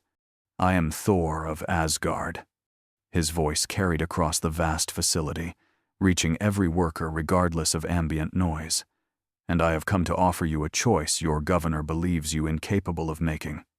Overseer Malthius, a corpulent man whose bulk spoke of taking more than his share of the food his workers would never taste, activated his shock maul with a crackle that normally brought instant obedience.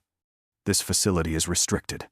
By authority of Planetary Governor Morlock, I order you to—" Thor's hand shot out, and lightning leaped from his fingers to Malthius's shock maul. The weapon exploded in a shower of sparks that left the overseer clutching a smoking handle and a burned hand. "You will order nothing. Not anymore. Your authority to inflict pain ends here." Around the facility, children who had known nothing but labor since they could walk began to edge closer, drawn by something they had never witnessed. An adult with power using it to protect rather than exploit them. One girl, no more than 9 years old, with grain dust turning her hair prematurely gray, found courage she did not know she possessed. "Sir," her voice was barely a whisper, but in the suddenly silent facility it carried like a shout. "Sir, are you here to save us?" Thor knelt, bringing his towering form down to her eye level, and when he spoke his voice carried such gentle certainty that hardened overseers found tears streaming down faces that had forgotten how to weep. "No, child. I am here to remind you that you can save yourselves, that you possess worth beyond your labor, that you deserve lives measured in joy and growth, not just in quotas fulfilled." He rose, addressing the assembled thousands with words that would echo across the sector. "I offer you freedom. The freedom to walk away from this place, to build communities where children play instead of work, where food feeds the hungry instead of distant wars, where human life matters more than production statistics." "Heresy!" Malthius screamed, activating facility-wide alarms. "Guards, seize this traitor. Workers, return to your stations immediately or face execution protocols." The facility's automated defenses came online, gun servitors tracking Thor with targeting solutions updated by machine spirits who had never questioned their programming. Las weapons charged. Autocannons loaded. Defensive systems designed to suppress worker uprisings prepared to reduce Thor to constituent atoms. Thor raised Mjolnir, and lightning exploded outward in a hemisphere that encompassed the entire facility. Not destructive lightning, but something more surgical, more controlled. Every weapon system shut down simultaneously. Every shock maul deactivated.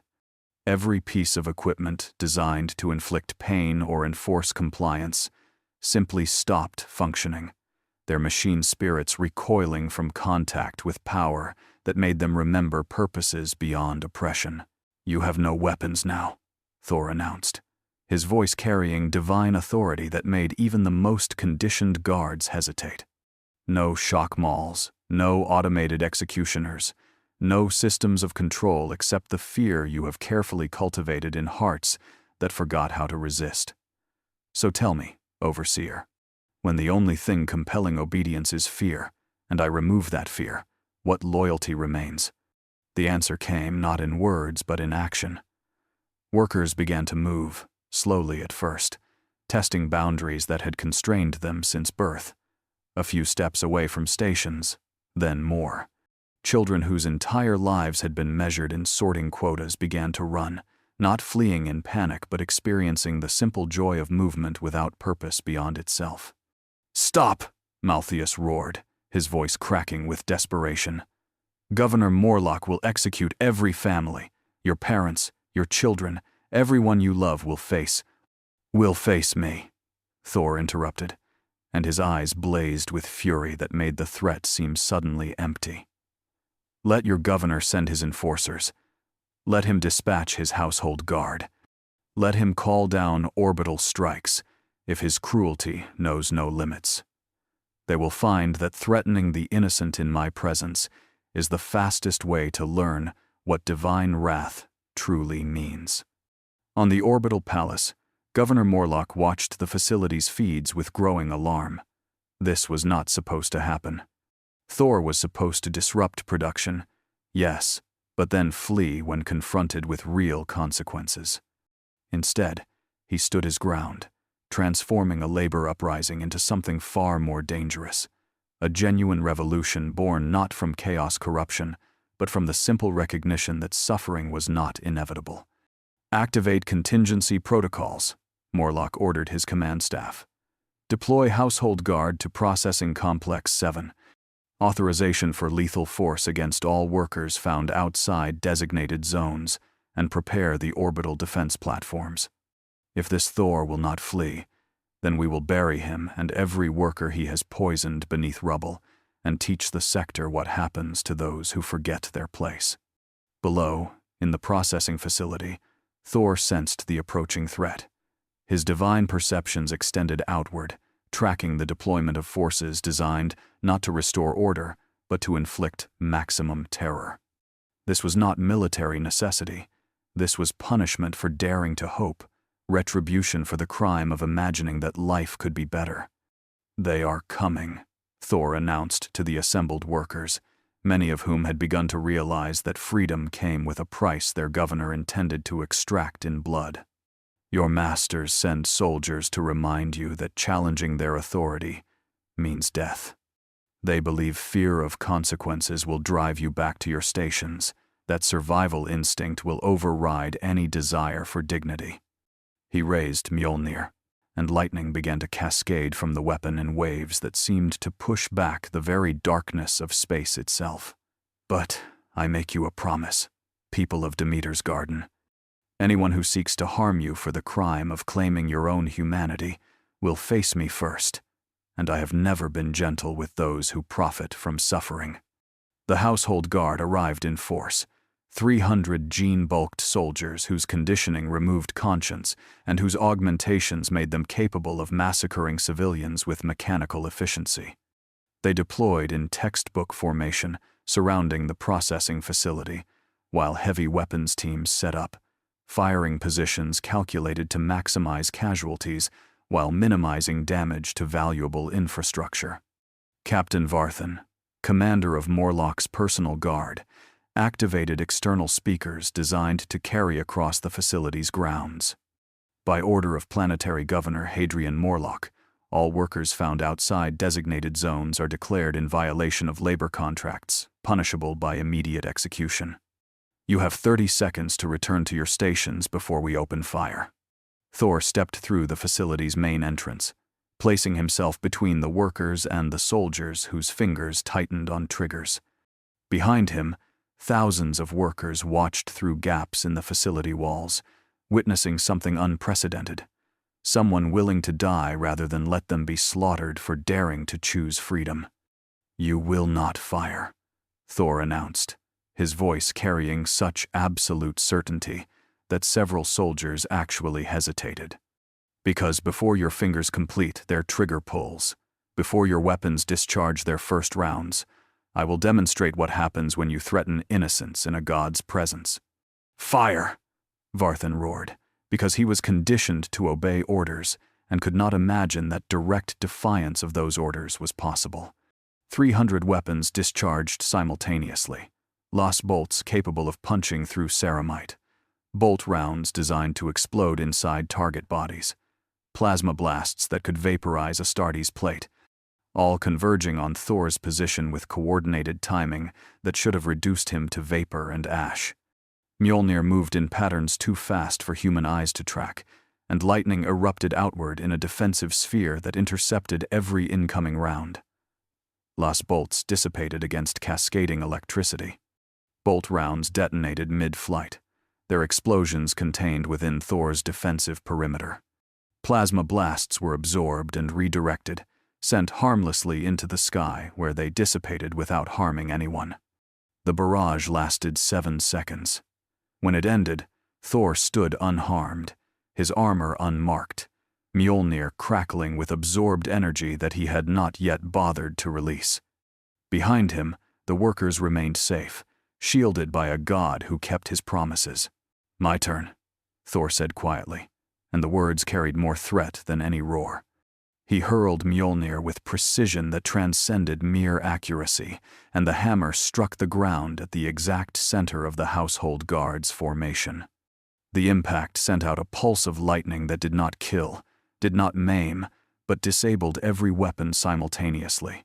Rifles sparked and died, power armor locked up. Augmetic systems shut down, as divine energy overloaded circuits designed to function only in mundane reality.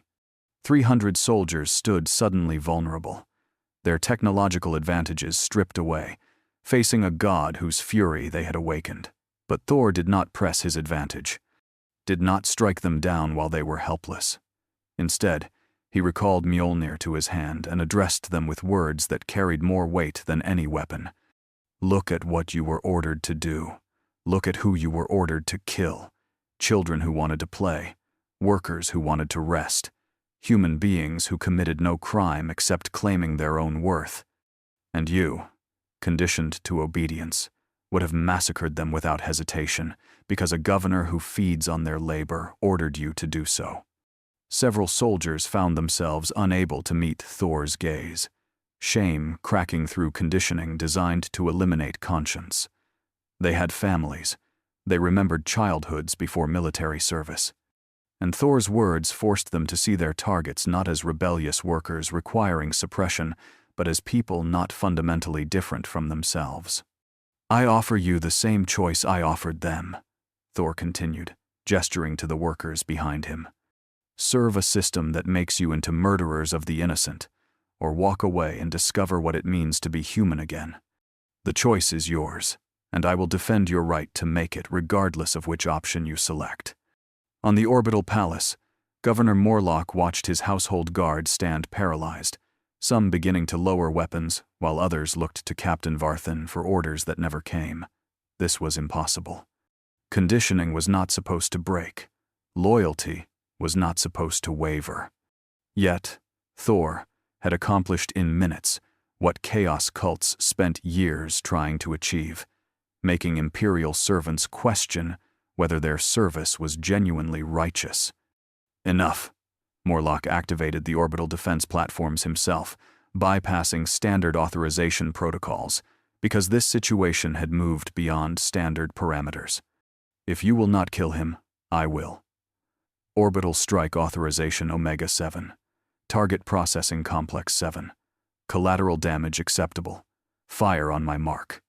In orbit, weapons platforms designed to defend against Xenos invasion turned their weapons on the planet they were supposed to protect. Macro cannons capable of cracking continent plates locked onto coordinates that contained not just Thor, but thousands of workers and 300 household guards whose loyalty had proven insufficiently absolute. Thor sensed the threat, felt the buildup of massive energies in orbit preparing to rain destruction on this position. He had seconds to respond. He could teleport to safety, use Mjolnir's power to escape, to orbit, and destroy the platforms before they fired. He could save himself easily. But saving himself meant abandoning thousands who had trusted his promise of protection. And Thor Odinson did not break his promises. "Get inside," he roared to the workers, who scrambled back into the processing facility's reinforced structure. "All of you, maximum cover, now." The household guards, conditioned loyalty warring with survival instinct, and the growing realization that their governor had just declared them acceptable collateral damage, found themselves running alongside the workers they had been ordered to kill. Captain Varthan, whose conditioning was cracking under the weight of being declared expendable, made a decision that would haunt him forever. "All units, into the facility. Protect the civilians. That is an order." As guards and workers crowded into the facility's most reinforced sections, Thor stood alone in the open ground, Mjolnir raised toward the sky where death descended in multiple streams of superheated destruction. Orbital strikes that could level cities converged on his position, and for a moment even his divine confidence wavered. Then he remembered his father's words, spoken when Thor was young and doubted his worthiness. "A good king does not rule because he is strong. He rules because his strength protects those who cannot protect themselves. That is what makes power worth wielding."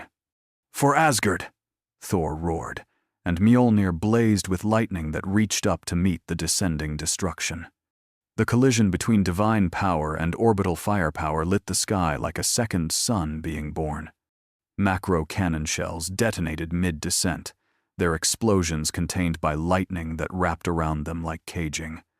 Lance strikes met walls of electricity that dispersed their energy across the upper atmosphere rather than letting it reach the ground. For 60 seconds that felt like hours, Thor held the line, a single god standing against weapons designed to destroy armies. On the orbital palace, Governor Morlock watched his most powerful weapons fail to breach Thor's defense, and for the first time in his comfortable life, he felt genuine fear. This was not supposed to be possible. Nothing should withstand orbital bombardment.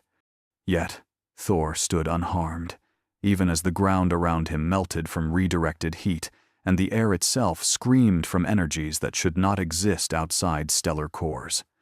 "Cease fire," Morlock ordered, his voice hollow with the realization that he had just revealed his own cruelty to every observer in the system. He had not targeted enemy positions. He had targeted his own citizens, his own guards, in an attempt to kill someone whose only crime was offering them dignity. The bombardment ended, and Thor lowered Mjolnir slowly, steam rising from his armor where absorbed heat gradually dissipated. Around him, the ground was scorched and cratered, but the processing facility stood intact, its occupants safe behind walls he had shielded with his body and power. Workers emerged cautiously, expecting to find the golden giant dead or fled. Instead, they found him standing tall, unmarked by weapons that should have erased him from existence, staring up at the orbital palace with eyes that promised judgment. "Your governor," Thor's voice carried across the planet on frequencies that reached every settlement, every work camp, every processing facility, has just demonstrated what I came here to reveal. He values property over people.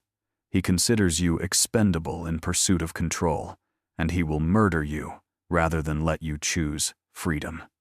Across Demeter's garden, on 1,000 work sites, millions of laborers heard those words and felt conditioning crack.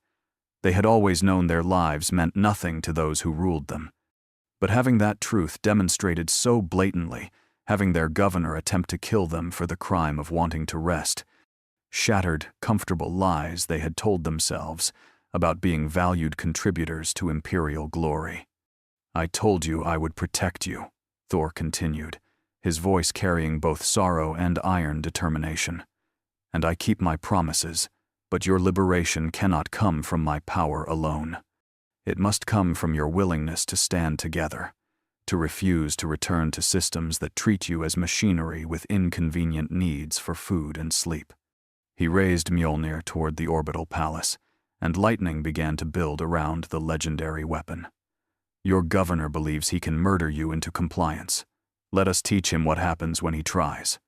Thor launched himself skyward, becoming a comet of golden light that tore through the atmosphere toward the orbital palace.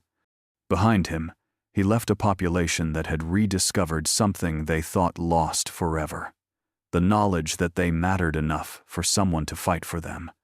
On the palace, alarms shrieked as sensors tracked Thor's approach. Morlock activated every defensive system, every weapon platform, every last-ditch measure designed to repel boarding actions. None of it would be enough, because Thor was not coming to conquer. He was coming to deliver justice. And nothing in the governor's arsenal of oppression could stop a god who had decided that some crimes demanded direct punishment. The orbital palace's defensive systems lit up like a dying star as Thor ascended through atmosphere that should have burned anything mortal to ash. Point defense las cannons tracked his trajectory with targeting solutions updated faster than thought, filling the sky with ruby-red beams that would have shredded squadrons of fighters. Missile batteries launched salvo after salvo, each warhead carrying enough explosive force to level city blocks. The void shields that protected the palace from orbital debris hummed to full power, layers of reality-warping energy designed to deflect incoming fire. Thor ignored all of it. Lost beams splashed against his armor like rain against mountains. Missiles detonated against Mjolnir's defensive aura, their explosions contained and redirected harmlessly into space. And when he struck the void shields, they did not stop him so much as part before him like curtains, acknowledging the presence of something they were never designed to resist. The god of thunder crashed through the palace's reinforced hull with the subtlety of an orbital bombardment and all the precision of a surgical strike. He materialized in the throne room where Governor Morlock held court, surrounded by advisors whose augmetics could not hide their terror, and guards whose gene-bulked courage evaporated in the face of something fundamentally beyond their ability to combat. Morlock sat upon a throne carved from materials that could have fed 1,000 families for a year, his corpulent form draped in robes whose cost exceeded the annual income of entire work settlements. He stared at Thor, with eyes that held the peculiar outrage of someone who had spent decades never facing consequences for his actions, and could not comprehend that such immunity might end. "You dare?" Morlock's voice, artificially amplified to carry divine authority, cracked with genuine disbelief. "I am appointed by the Administratum, sanctioned by the Ecclesiarchy. My authority flows directly from Terra itself. You have no right to—" "Rights?" Thor's voice cut through the governor's bluster like Mjolnir through armor plate. "You speak to me of rights? You, who just attempted to murder thousands of your own citizens? You, who feeds on the labor of children while lecturing them about duty? You, who measures human worth solely by production statistics and considers rest a crime worthy of execution?" He strode forward, and each footstep sent cracks racing through the throne room's marble floor. Behind him, the hole he had torn in the hull sucked at the artificial atmosphere, creating winds that sent lesser courtiers scrambling for environmental seals. But Thor moved through the chaos, with the calm certainty of someone who had decided that justice would be served, regardless of protocol. "I am Thor Odinson, and I recognize only one right that matters, the right of the innocent to be protected from those who would exploit them. And you, Governor, have forfeited any claim to protection by attempting to murder the very people whose labor built your obscene wealth." Morlock's hand darted toward a hidden control panel, activating the throne room's final defensive measure. From concealed alcoves, combat servitors emerged, former humans reduced to biological weapon platforms through lobotomization and augmentation. Once, they had been workers who questioned too loudly, rebels who demanded too much, idealists who forgot their place. Now, they were automated killing machines, their humanity stripped away to create living weapons whose only purpose was violence in service of imperial order. Thor looked upon them and felt his fury deepen into something approaching genuine hatred. Even in your final moment, you hide behind the enslaved. You turn human beings into weapons, rob them of choice and consciousness, and aim them at those who dare challenge your authority. The servitors opened fire, their integrated weapons systems unleashing firepower that would have shredded Terminator armor. But Thor did not raise Mjolnir in defense. Instead, he extended his free hand, and lightning flowed from his fingers in patterns that sought out not to destroy but to liberate. The electricity surged through the servitor's control circuits, burning out command implants and override protocols while somehow leaving organic components intact. For the first time in decades, perhaps centuries, the servitor's human consciousness flickered back online.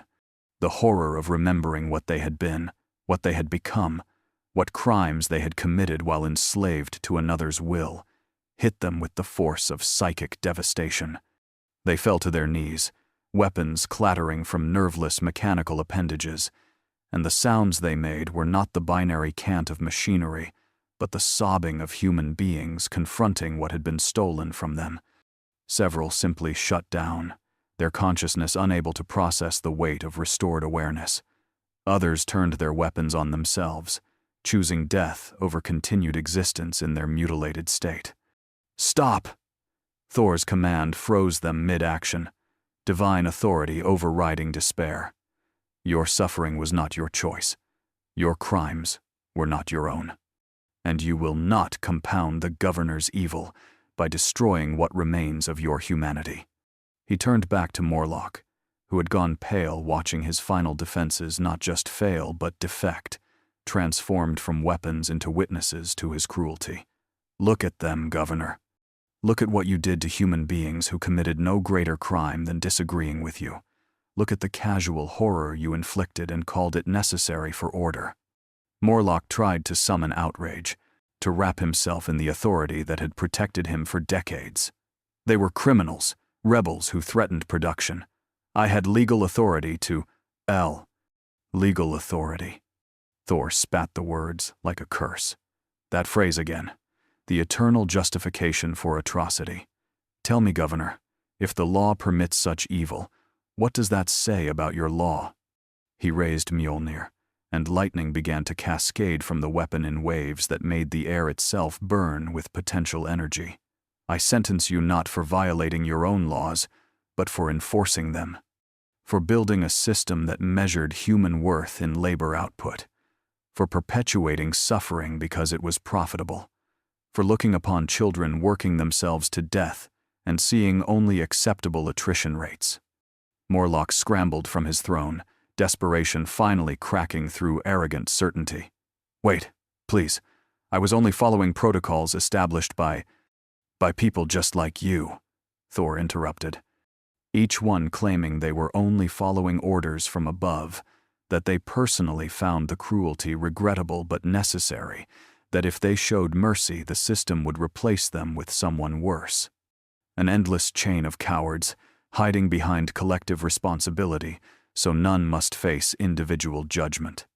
The god of thunder stood directly before the governor now, towering over the corpulent man whose wealth was built on extracted labor and whose authority rested on institutionalized cruelty. But I am not interested in prosecuting your entire system. Not today.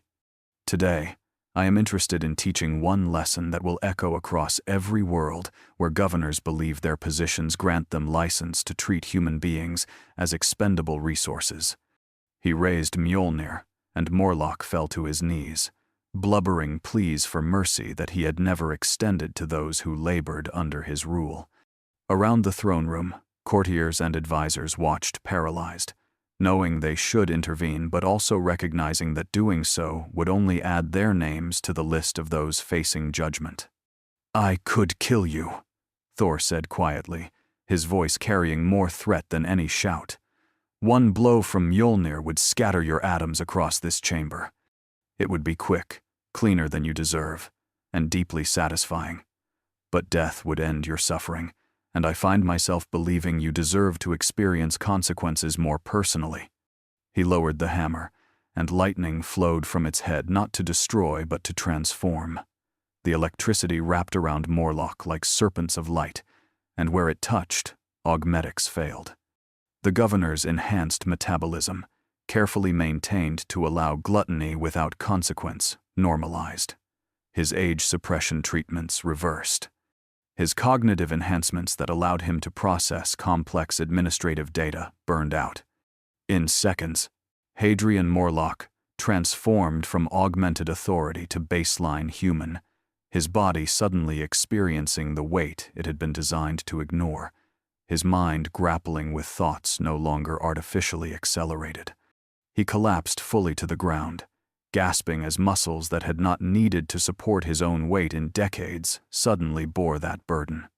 "You will live," Thor announced, his voice carrying across the throne room and beyond, broadcast through the palace's Vox systems to reach every remaining loyalist.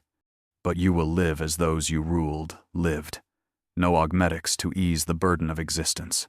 No wealth to insulate you from consequence. No authority to demand service from those you once exploited." He turned to address the throne room at large, his words intended for everyone who had enabled Morlock's cruelty through action or inaction. "This palace is hereby dissolved. Its wealth will be distributed to the workers whose labor generated it. Its personnel will find employment through honest effort, rather than inherited privilege. And its former governor will spend his remaining days laboring in the very fields he once claimed were too good for those who worked them." Courtiers began to protest, to cite legal precedents and administrative procedures, to invoke authorities they believed trumped Thor's judgment. But the god of thunder simply looked at them, and in his eyes they saw something that made arguments die unspoken. They saw someone who had witnessed civilizations rise and fall, who had learned that institutions existed to serve people rather than the reverse, and who possessed both the power and will to reshape structures that had calcified into oppression. "The time for debate is past," Thor announced. "You may accept these changes willingly and work to build something better, or you may resist and learn that some forces cannot be negotiated with. Choose." The choice, when it came, was not universal.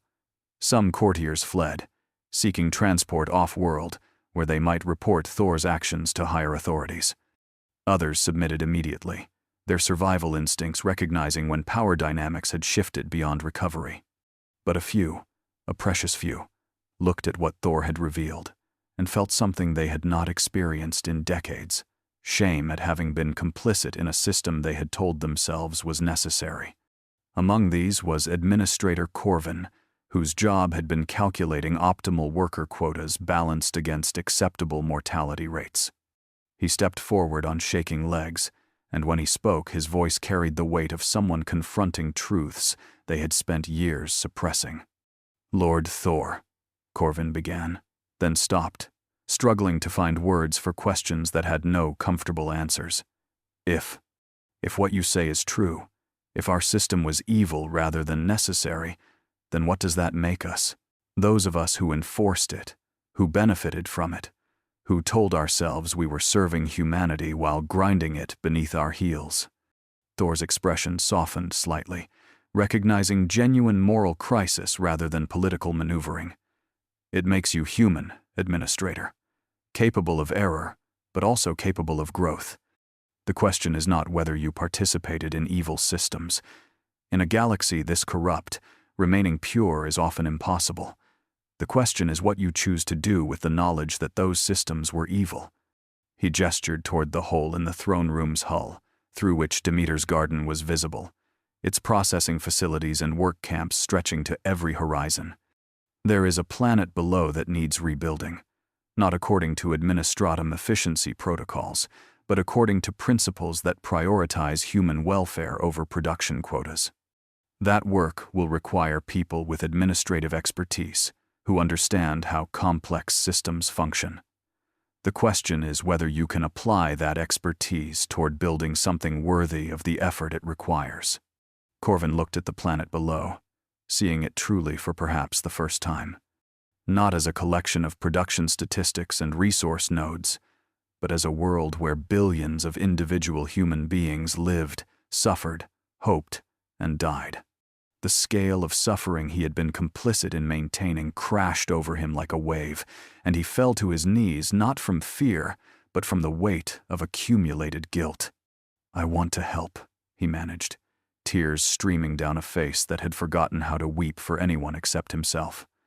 "I want to build something better. I don't know if that makes up for what I've done, but I want to try." Thor placed a hand on Corvin's shoulder, and the touch carried both comfort and challenge. "Then rise, Administrator, and prove through action what your words claim. Redemption is not granted. It is earned through years of effort that never quite balance the scales. But the effort itself matters, because every choice to do better than yesterday is a choice that shapes tomorrow. 1. As Corvin rose, shaking but determined, other courtiers began to step forward. Not all. Perhaps not even most. But enough to suggest that Thor's message resonated with something they had suppressed beneath layers of cynicism and rationalization. These were people who had convinced themselves that cruelty was necessary, that their comfort was earned rather than stolen, that the system's brutality was unavoidable.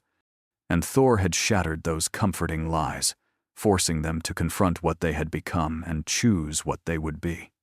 A Vox transmission crackled through the throne room's communication array, and Captain Sicarius's voice carried from the sword of Macragge in high orbit. Lord Thor, inquisitorial assets are mobilizing throughout the sector. They have declared Demeter's Garden in a state of ideological crisis and are preparing to intervene.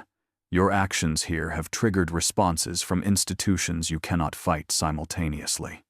Thor looked up at the sky where warships translated in from the warp, their approach vectors calculated for maximum intimidation.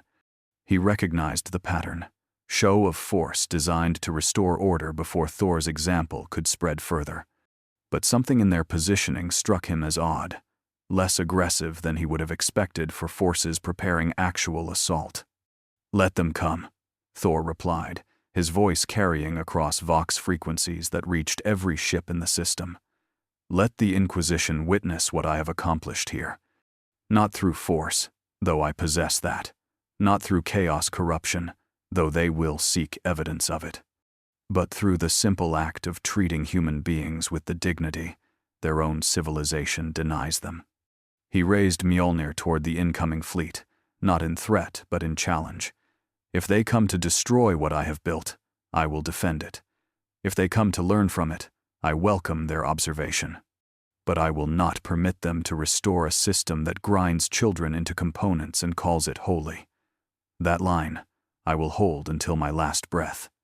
On the planet below, in Processing Complex, 7 and 1,000 other facilities across Demeter's Garden, workers heard Thor's declaration and felt something ignite in chests that had known only despair. He had not fled when threatened, had not abandoned them when resistance proved costly, had stood against orbital bombardment, fought through palace defenses, and faced down their oppressor not for personal gain but for the principle that they mattered. And if a god believed they were worth defending, perhaps they were worth defending themselves. Across Demeter's Garden, in work camps and processing facilities and agricultural complexes that stretched to every horizon, something unprecedented began to happen. Workers began to organize. Not into chaos cults promising power through corruption. Not into rebellions seeking to replace one tyrant with another, but into communities of free citizens determined to prove that Thor's faith in their potential was justified. They had no weapons beyond agricultural tools, no training beyond labor, no resources beyond what they could salvage from facilities designed to exploit them. But they had something. Inquisitor Catane had not calculated into his plans. Genuine hope, backed by the example of someone who kept his promises. The test Catane had designed, the crisis he expected to prove Thor's philosophy unworkable, was coming. But it would not find the unprepared victims he had anticipated. It would find a population that had rediscovered something the Imperium had spent 10,000 years trying to suppress, the knowledge that human beings, when given the chance, could accomplish miracles. Thor stood in the ruined throne room, looking down at a planet beginning its transformation from exploitation to liberation, and allowed himself a moment of satisfaction. He had not ended all suffering, had not solved every problem, had not created perfection from corruption, but he had given these people something infinitely more valuable, a choice about their own futures and the protection necessary to explore what that choice might mean. The Inquisition was coming. The Imperium's full weight would soon bear down on this experiment in freedom, and Thor would face whatever consequences followed with the same resolve he had brought to every battle since first lifting Mjolnir in Asgard's forges. Because some things were worth fighting for. Some principles were worth suffering for. And the right of human beings to be treated with dignity was worth going to war against the entire galaxy to preserve. Bring on your consequences, Thor thought as he watched the inquisitorial fleet approach. I have faced down frost giants and fire demons. I have stood against the cosmic hunger of Galactus. I have fought alongside gods and defeated those who claimed divinity. Your Imperium's brutality does not frighten me. It offends me, and I will end it, one liberation at a time, until your civilization remembers what it means to actually serve the humans it claims to protect. Comment below. Has Thor gone too far or not far enough? Can one god's crusade against institutional evil succeed, or will the weight of 10,000 years of tradition crush even Asgardian resolve? The storm is building, and the lightning is about to strike the very heart of imperial power. The respite lasted exactly 17 days. Demeter's garden had begun its transformation, workers organizing into councils, children attending schools instead of processing plants, communities discovering what it meant to build rather than merely survive. Thor walked among them not as ruler but as guardian, teaching principles of self-governance while preparing them for the reality that freedom required defense. Then the warp screamed, and daemons poured through reality like infection through a wound. The chaos incursion was no accident. Tsiench, the architect of fate, had watched Thor's crusade with interest that bordered on obsession. Here was a variable the great Shemer had not anticipated. Genuine hope that resisted corruption, strength that served rather than dominated, change that built rather than destroyed. It was fascinating. It was dangerous. And it needed to be tested. Greater Daemon Kairos Fateweaver materialized above the planet's northern continent, its twin heads speaking prophecies of doom in voices that drove mortals mad. The god of thunder believes freedom can survive contact with reality. Let us demonstrate the cost of his arrogance. Bloodletters manifested by the thousands, drawn to the violence that freedom's defense would require. Plague-bearers shambled through settlements, spreading diseases designed to make workers long for the efficient medical suppression the Imperium had provided. And daemonettes whispered in ears that had forgotten temptation, promising pleasures that slavery had denied them. Thor met the incursion with fury that made the warp itself recoil. Mjolnir blazed with lightning that purged daemons from reality, each strike accompanied by thunder that sounded like the universe itself rejecting chaos's presence. But even his power had limits, and the daemon horde was vast.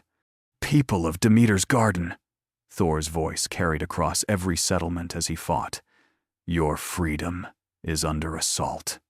Not by the Imperium that enslaved you, but by forces that would corrupt what you have built. Stand together or fall divided.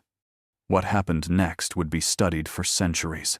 The freed workers, who the Inquisition predicted would collapse into panic, instead organized with effectiveness that shocked every observer. Former soldiers who had questioned orders now fought with genuine conviction. Workers who had learned to cooperate, rather than compete, formed defensive lines that held where slave armies would have broken. Children whose education included not just skills but principles understood why they fought, and fought with courage that mere conditioning could never create. Thor saw it, and felt something approaching vindication. They were not helpless. They were not dependent on his protection alone. They were worthy of the freedom he had given them, proving it through action that no amount of philosophy could match. But the daemon horde was endless, and even worthiness had limits against cosmic evil. Then, across the galaxy, something unprecedented occurred. The Astronomicon pulsed with a rhythm it had not carried in 10,000 years, and a psychic voice that had been silent except for screams reached out with words that shook the sector to its foundations. Enough. The Emperor's consciousness, bound to the Golden Throne for 100 centuries, manifested with focus it had not possessed since before the heresy. Not just the passive beacon that guided ships, but active will, directed with purpose that made even the Chaos gods pause. Thor Odinson, come to Terra. Come to the Golden Throne. We will speak, you and I, of what humanity has become and what it might yet be. The psychic summons bypassed every defense, spoke directly to Thor's divine essence with authority that could not be ignored. This was not request. This was not threat. This was recognition between beings who existed on planes mortals could barely comprehend. Two entities, whose power shaped reality, must finally confront what their conflict meant for the species caught between them. Thor hesitated for exactly 1 second, weighing duty to Demeter's garden against the certainty that everything he had fought for would be decided in that throne room on distant Terra. Then he made his choice. Celestial Lions. Thor broadcast on frequencies that reached Chapter Master Dubaku's fleet. Demeter's garden faces chaos incursion. I am summoned to Terra and cannot refuse. Will you defend what I have built, or will you let the Inquisition's predictions prove correct? Dubaku's response came without hesitation. We will defend them, Thor of Asgard. Not because you command it, but because they have proven themselves worth defending. The Celestial Lions stand with the worthy.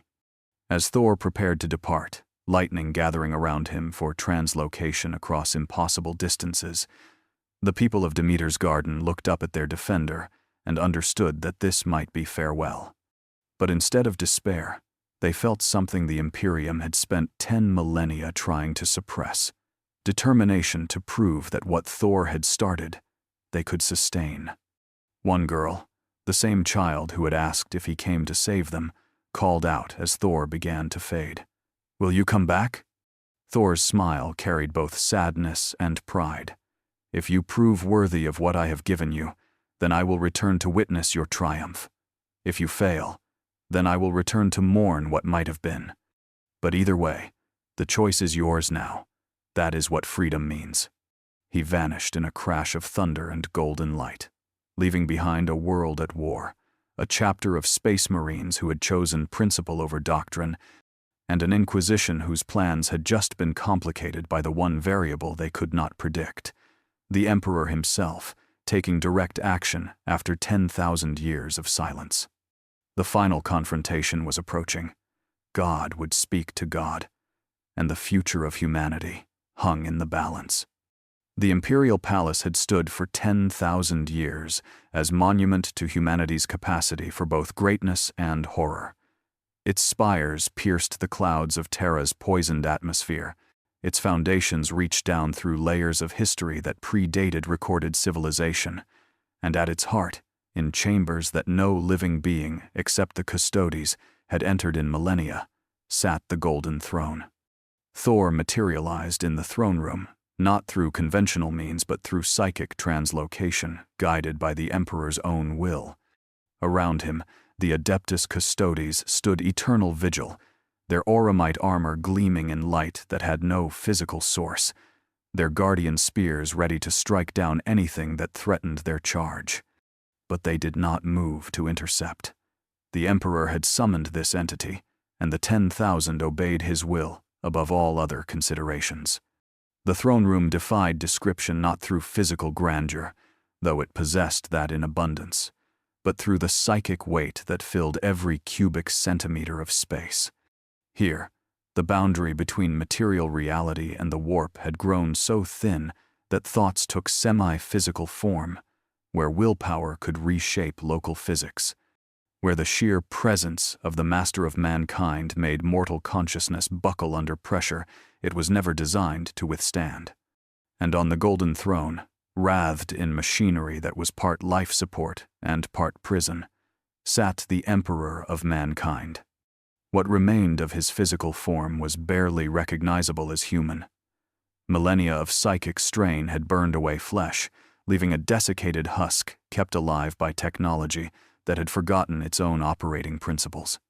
But his psychic presence filled the chamber with such overwhelming power that Thor, who had stood before Odin Allfather and traded words with cosmic entities, found himself struggling to maintain his own sense of identity. So, the Emperor's voice spoke directly into Thor's consciousness, bypassing sound entirely. You are the one who would teach my children that their suffering is unnecessary, that 10,000 years of sacrifice might have been misguided, that the Imperium I built has betrayed the vision I held. Thor stood unbowed, Mjolnir's weight a comfort against the psychic pressure that would have crushed mortal minds. I teach them nothing they did not already know. I simply remind them of truths your Imperium has spent 10 millennia forcing them to forget. Truth? There was something that might have been bitter laughter in the Emperor's mental voice. Let me show you truth, Thor Odinson. Let me show you what I have witnessed across 10,000 years of eternal wakefulness. The throne room dissolved, replaced by visions that assaulted Thor's consciousness with the weight of experienced history. He saw the Great Crusade in its glory, the Emperor walking among his sons, teaching them to build rather than simply conquer. He witnessed the moment Horus's betrayal was revealed, the heartbreak of a father watching his children turn against everything he had tried to create. He experienced the psychic agony of internment upon the Golden Throne, the endless burning that had not ceased for 100 centuries. But more than personal suffering, the Emperor showed Thor the consequences of every attempt at mercy, every moment of compassion, every instance where he had prioritized human dignity over brutal efficiency. Worlds that had been allowed self-governance, falling to chaos, corruption, within generations. Populations granted freedom, using that freedom to tear themselves apart. Systems that emphasized individual rights collapsing into anarchy that required reconquest at costs that dwarfed any suffering the original authoritarianism had inflicted. I did not build this Imperium in cruelty for pleasure. The Emperor's voice carried the weight of accumulated regret that transcended mere sadness. I built it because every gentler alternative I attempted failed. Because humanity, left to its own devices, has proven again and again that it will choose comfortable lies over uncomfortable truth, immediate gratification over long-term survival, and individual freedom over collective security. Thor weathered the psychic assault, and when he responded, his voice carried the conviction of someone who had seen different outcomes. You are not wrong that humans can choose poorly, but you are wrong that this justifies removing choice entirely.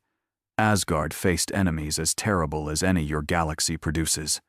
We had our own Horus, our own traitors, our own moments when darkness threatened to consume everything. But we did not respond by enslaving our people to protect them from themselves. He pushed back against the Emperor's psychic presence, not with hostility but with his own visions. Asgard's halls where warriors gathered not through conscription but through genuine valor. Midgard, where humans built civilizations that honored both strength and mercy. Conflicts resolved not through overwhelming force, but through leaders worth following rather than simply powerful enough to compel obedience.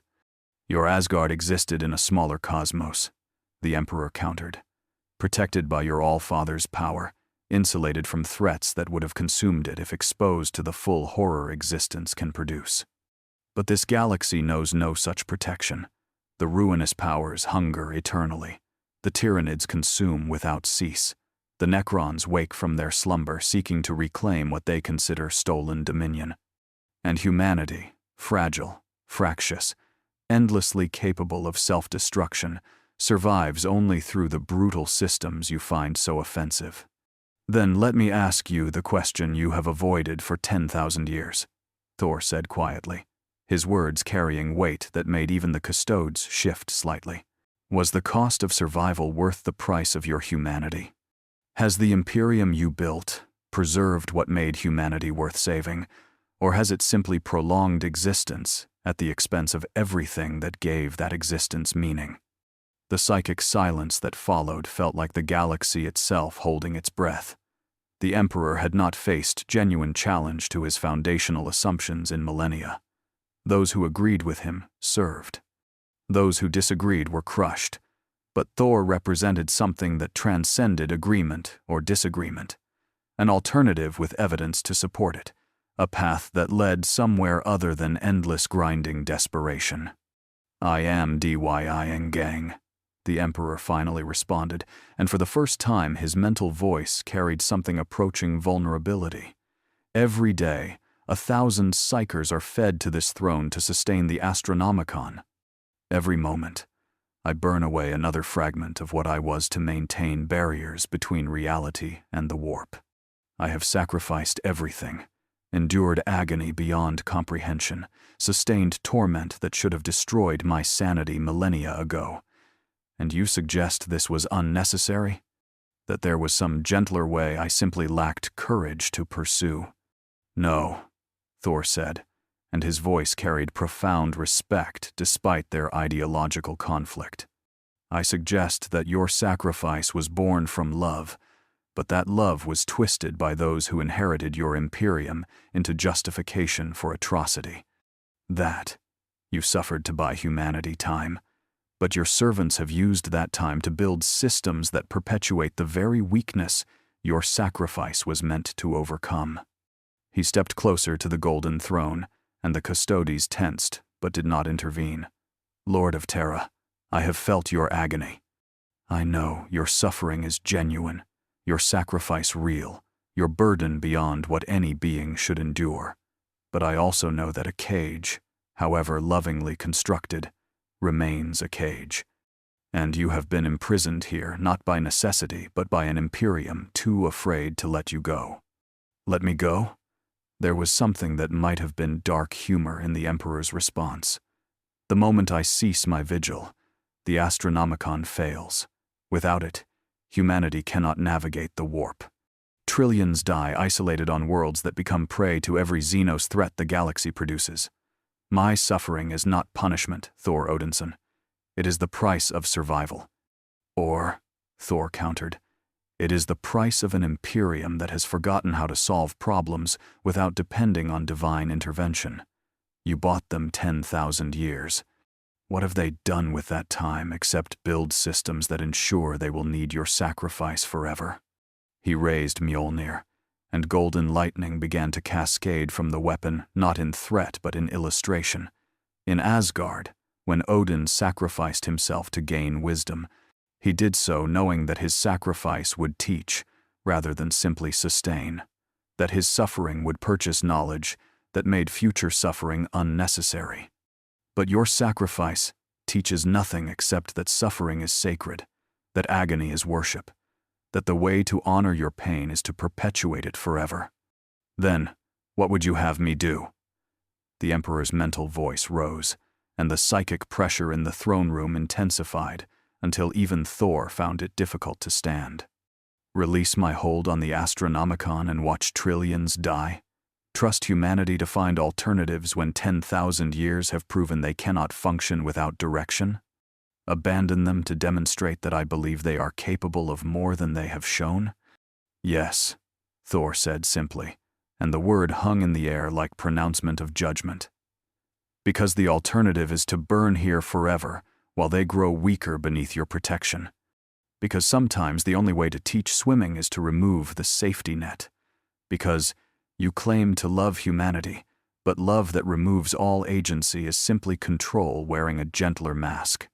The throne room fell silent, except for the omnipresent hum of machinery keeping the Emperor's body alive against all natural law. Around them, the custodes stood like golden statues, witnessing a confrontation that would reshape their understanding of duty itself. This was not heresy in any standard sense. This was genuine philosophical conflict between beings who both claimed to serve humanity's interests, while disagreeing fundamentally about what that service required. I cannot, the Emperor finally responded, and his mental voice carried exhaustion that transcended physical fatigue. Perhaps you are right. Perhaps my imperium has become the very tyranny I sought to prevent. Perhaps my sacrifice perpetuates weakness, rather than buying strength. But I cannot simply release my hold and hope they rise to meet the challenge. The cost of failure would be extinction, and I have burned for 10,000 years specifically to prevent that outcome. Thor felt something approaching sympathy for this being whose love for humanity had become the cage imprisoning them both. Then let me offer an alternative, Lord of Terra. Not release immediately, but reduction gradually. Share the burden. You have carried alone across willing psychers who serve by choice rather than sacrifice. Let the Imperium learn to function with less divine intervention, growing stronger through necessity rather than remaining dependent through comfort. He gestured with Mjolnir toward the distant stars where Demeter's garden fought its battle. Your servants predicted my liberated world would fall to the first crisis. But they fight now, not as slaves driven by fear, but as free people defending what they have built. The celestial lions stand with them, not because they were ordered, but because they recognize something worth protecting. Give humanity the chance to prove they can be more than your servants predicted. And if they fail? The Emperor asked. If your experiment collapses, if Demeter's garden falls to chaos, if the freedom you granted becomes the weakness that destroys them, then I will mourn what might have been, Thor answered honestly. But at least they will have fallen as free beings who chose their fate, rather than as slaves who had no choice at all. And perhaps, in their failure, they will learn lessons that your Imperium's success has prevented them from discovering. That freedom requires responsibility, that choice demands wisdom, that worthiness is earned through action rather than granted through protection. The Emperor's consciousness seemed to withdraw slightly, and Thor sensed him considering possibilities that 10 millennia of stagnation had rendered unthinkable.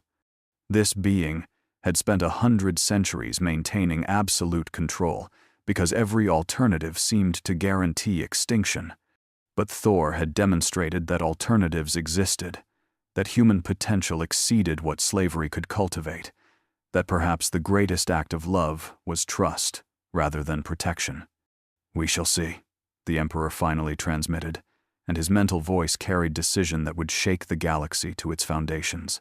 I will reduce my hold on the Astronomicon by 1%.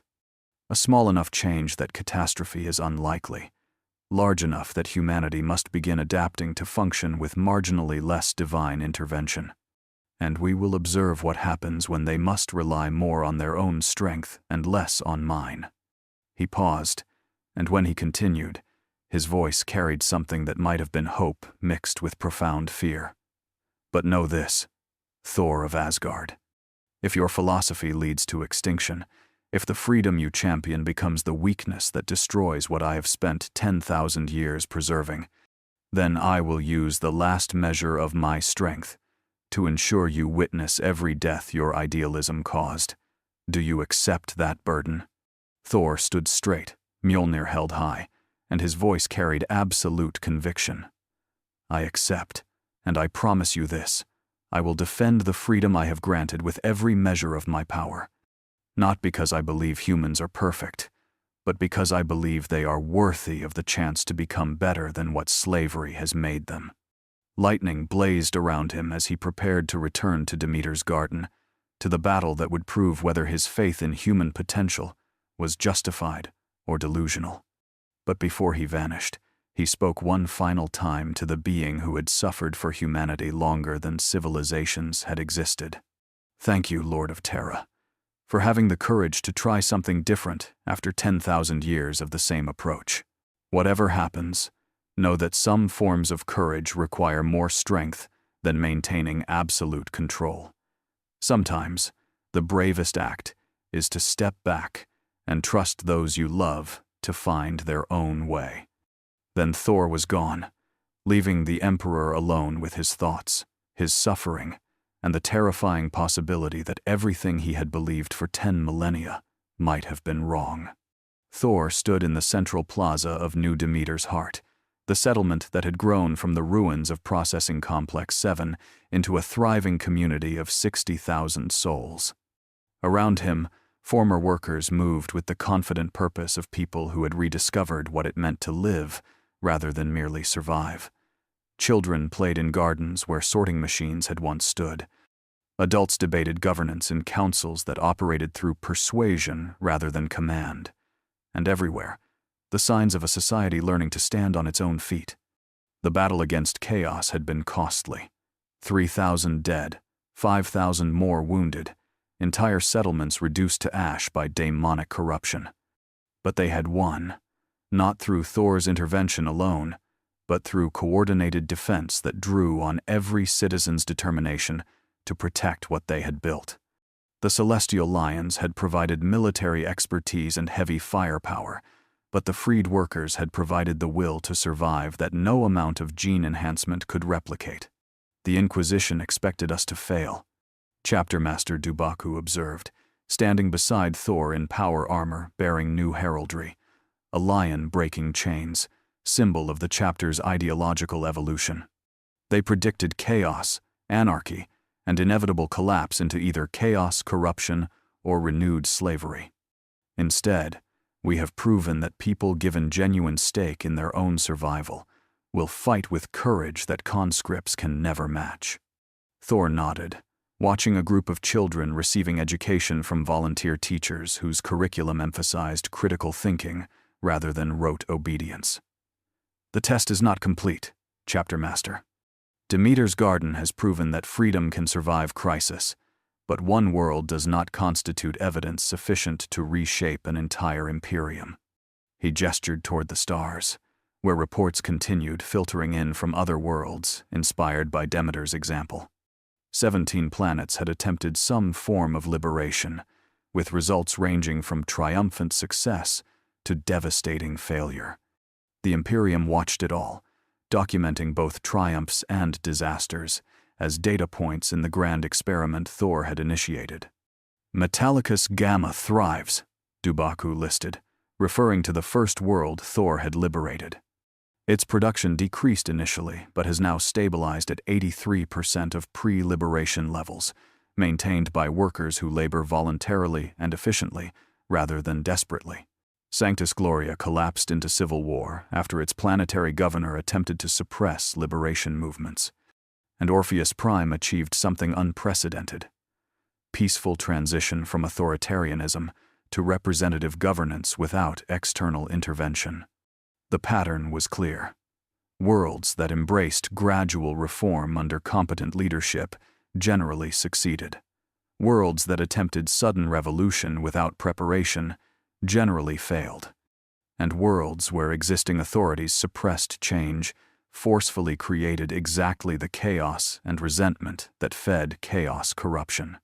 The Emperor kept his word, Thor said quietly, sensing the barely perceptible decrease in the Astronomicon's all-consuming burn.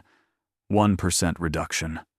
Not enough to cause catastrophic navigation failures, but enough that humanity must begin developing alternative systems. And in those systems, in the innovations necessity forces upon them, they grow stronger than dependence ever made them. He turned to face Dubaku directly. But my time in your galaxy grows short, Chapter Master. I came to shake foundations, to demonstrate that alternatives existed, to prove that worthiness was possible even in darkness. That work is complete. What happens next depends not on divine intervention, but on whether humanity chooses to build upon what I have started or retreats back into comfortable oppression. Dubaku's expression carried understanding mixed with regret. You are leaving. I am needed elsewhere, Thor confirmed. The 9 realms have their own crises, and I have been absent too long already. But before I go, I must ensure that what I have built here can sustain without my presence. That is the true test of any liberation, whether it requires the liberator's continued presence or whether it becomes self-sustaining. As if in answer to unspoken question, a delegation approached from the settlement's governing council. Former workers, former guards, even a former administrator who had chosen redemption through service rather than escape through flight. They carried a staff carved from local materials, decorated with symbols that blended imperial iconography with new designs that represented concepts the Imperium had suppressed: liberty, choice, dignity. Lord Thor. Their spokesperson was Gareth, the man whose spine had been bent by 30 years of labor, but who now stood straight with the confidence of someone who had rediscovered his own worth.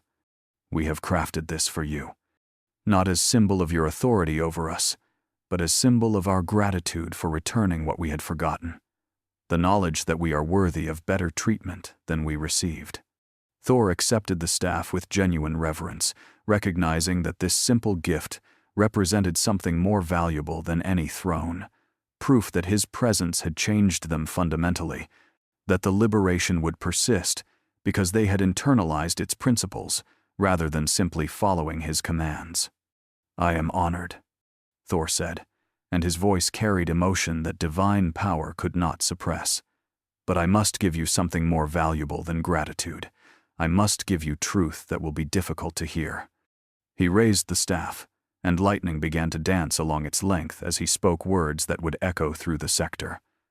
"I am leaving. Not because I no longer care, but because dependence on divine protection is simply slavery wearing gentler mask. You must learn to defend yourselves, govern yourselves, sustain yourselves without relying on my intervention. Some of you will fail. Some settlements will collapse. Some experiments in freedom will end in disaster that makes the old exploitation seem merciful by comparison."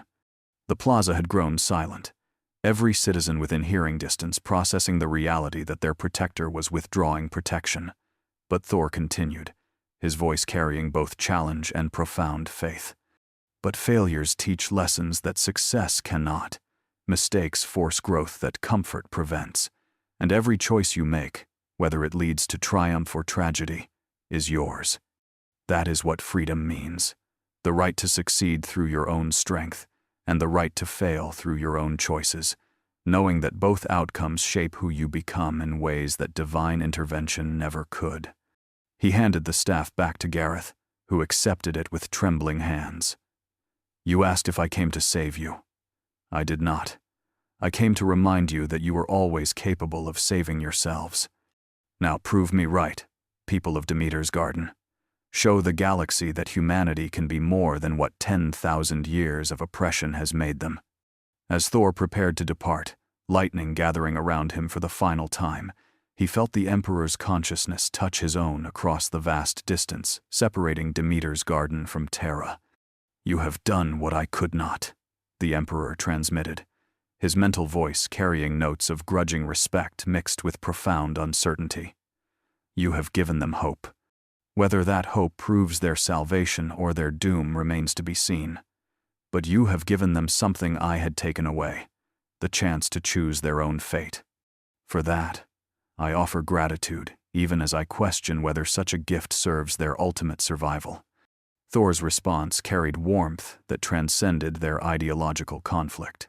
"Then, watch, Lord of Terra. Watch what they become when trusted with their own futures. And perhaps, if they prove worthy of that trust, you will find courage to step back further. To reduce your grip not by 1% but by 10, by 50, until finally you can rest, knowing that humanity has grown strong enough to stand without divine crutches." "Perhaps," the Emperor conceded. "But that day, if it comes, lies centuries in the future. For now, I will maintain my vigil while observing whether your experiment bears fruit or poison." The connection faded, and Thor found himself facing the assembled population of New Demeter's heart one final time. Around him, people who had been slaves and had become free citizens through courage rather than gift watched their liberator prepare to leave with emotions that transcended simple gratitude. "Will you return?" A child's voice, the same girl who had asked that question 5 years earlier, now older but still carrying innocent hope that age had not yet crushed. Thor knelt, bringing his divine form to her eye level, and smiled with absolute sincerity. When humanity proves it no longer needs gods to protect it from itself, when your civilization builds something worthy of the potential I have witnessed, when freedom becomes so fundamental to your culture that tyranny cannot take root, even in crisis on that day, I will return. Not as liberator or protector, but as witness to what you have become through your own choices." He rose, and Mjolnir blazed with lightning that reached toward the stars. "Until then, remember, worthiness is not granted by gods or emperors. It is chosen by individuals who decide to be better than circumstances demand. You have that choice now, What you do with it will echo across generations. Thunder cracked across the sky, and Thor vanished in golden light that pushed back the darkness. Behind him, he left a galaxy forever changed by his passage, an Imperium grappling with possibilities it had suppressed for 10 millennia, and countless billions who had rediscovered the most dangerous idea ever conceived, that they could be more than what their civilization had made them. In the chronicles of the Imperium's 42nd millennium, historians would record the period following Thor's departure as the Age of Reckoning. Not a time of universal liberation, for the Imperium remained authoritarian by any reasonable standard, but a time when the absolute certainty that oppression was necessary had been shattered beyond repair. Demeter's garden thrived, its example inspiring 24 nearby worlds to attempt similar transitions. Half succeeded, half failed. But even the failures provided data that informed future attempts, and slowly, incrementally, sectors of the Imperium began experimenting with governance models that prioritized human welfare alongside operational efficiency. The Celestial Lions became champions of what they called the worthiness doctrine, the principle that space marines existed to protect humanity rather than control it, that their gene enhancements granted responsibility rather than authority. 3 other chapters followed their example. 7 declared them heretics. The philosophical debate would rage for centuries. And the Emperor, burning still upon his golden throne but burning fractionally less brightly than before, watched. Each year, he reduced his hold on the Astronomicon by another fraction of a percent, forcing humanity to adapt, to innovate, to discover strength that dependence had prevented them from developing. The darkness remained. Chaos still threatened. Xenos still invaded. The galaxy's cruelty had not diminished. But humanity faced that cruelty differently now, with populations that fought for freedom rather than from fear, with soldiers who served ideals rather than just orders, with administrators who measured success by human flourishing rather than simply production quotas. It was not paradise. It was not even peace. But it was growth, genuine evolution towards something that might eventually deserve the name civilization rather than merely survival mechanism. And on distant Asgard, Thor sat in halls he had missed during his crusade, sharing mead with warriors who wanted to hear tales of his time in the 41st millennium. They asked if he had won, if his crusade had succeeded, if the Imperium had been reformed. Thor's answer was simple. I taught them to remember what they had forgotten. What they do with that memory is their choice, not mine. That is what makes them worthy. Heimdall, guardian of the Bifrost, looked toward the distant galaxy where Thor had waged war against institutional evil and observed something that made even his all-seeing eyes widen with surprise.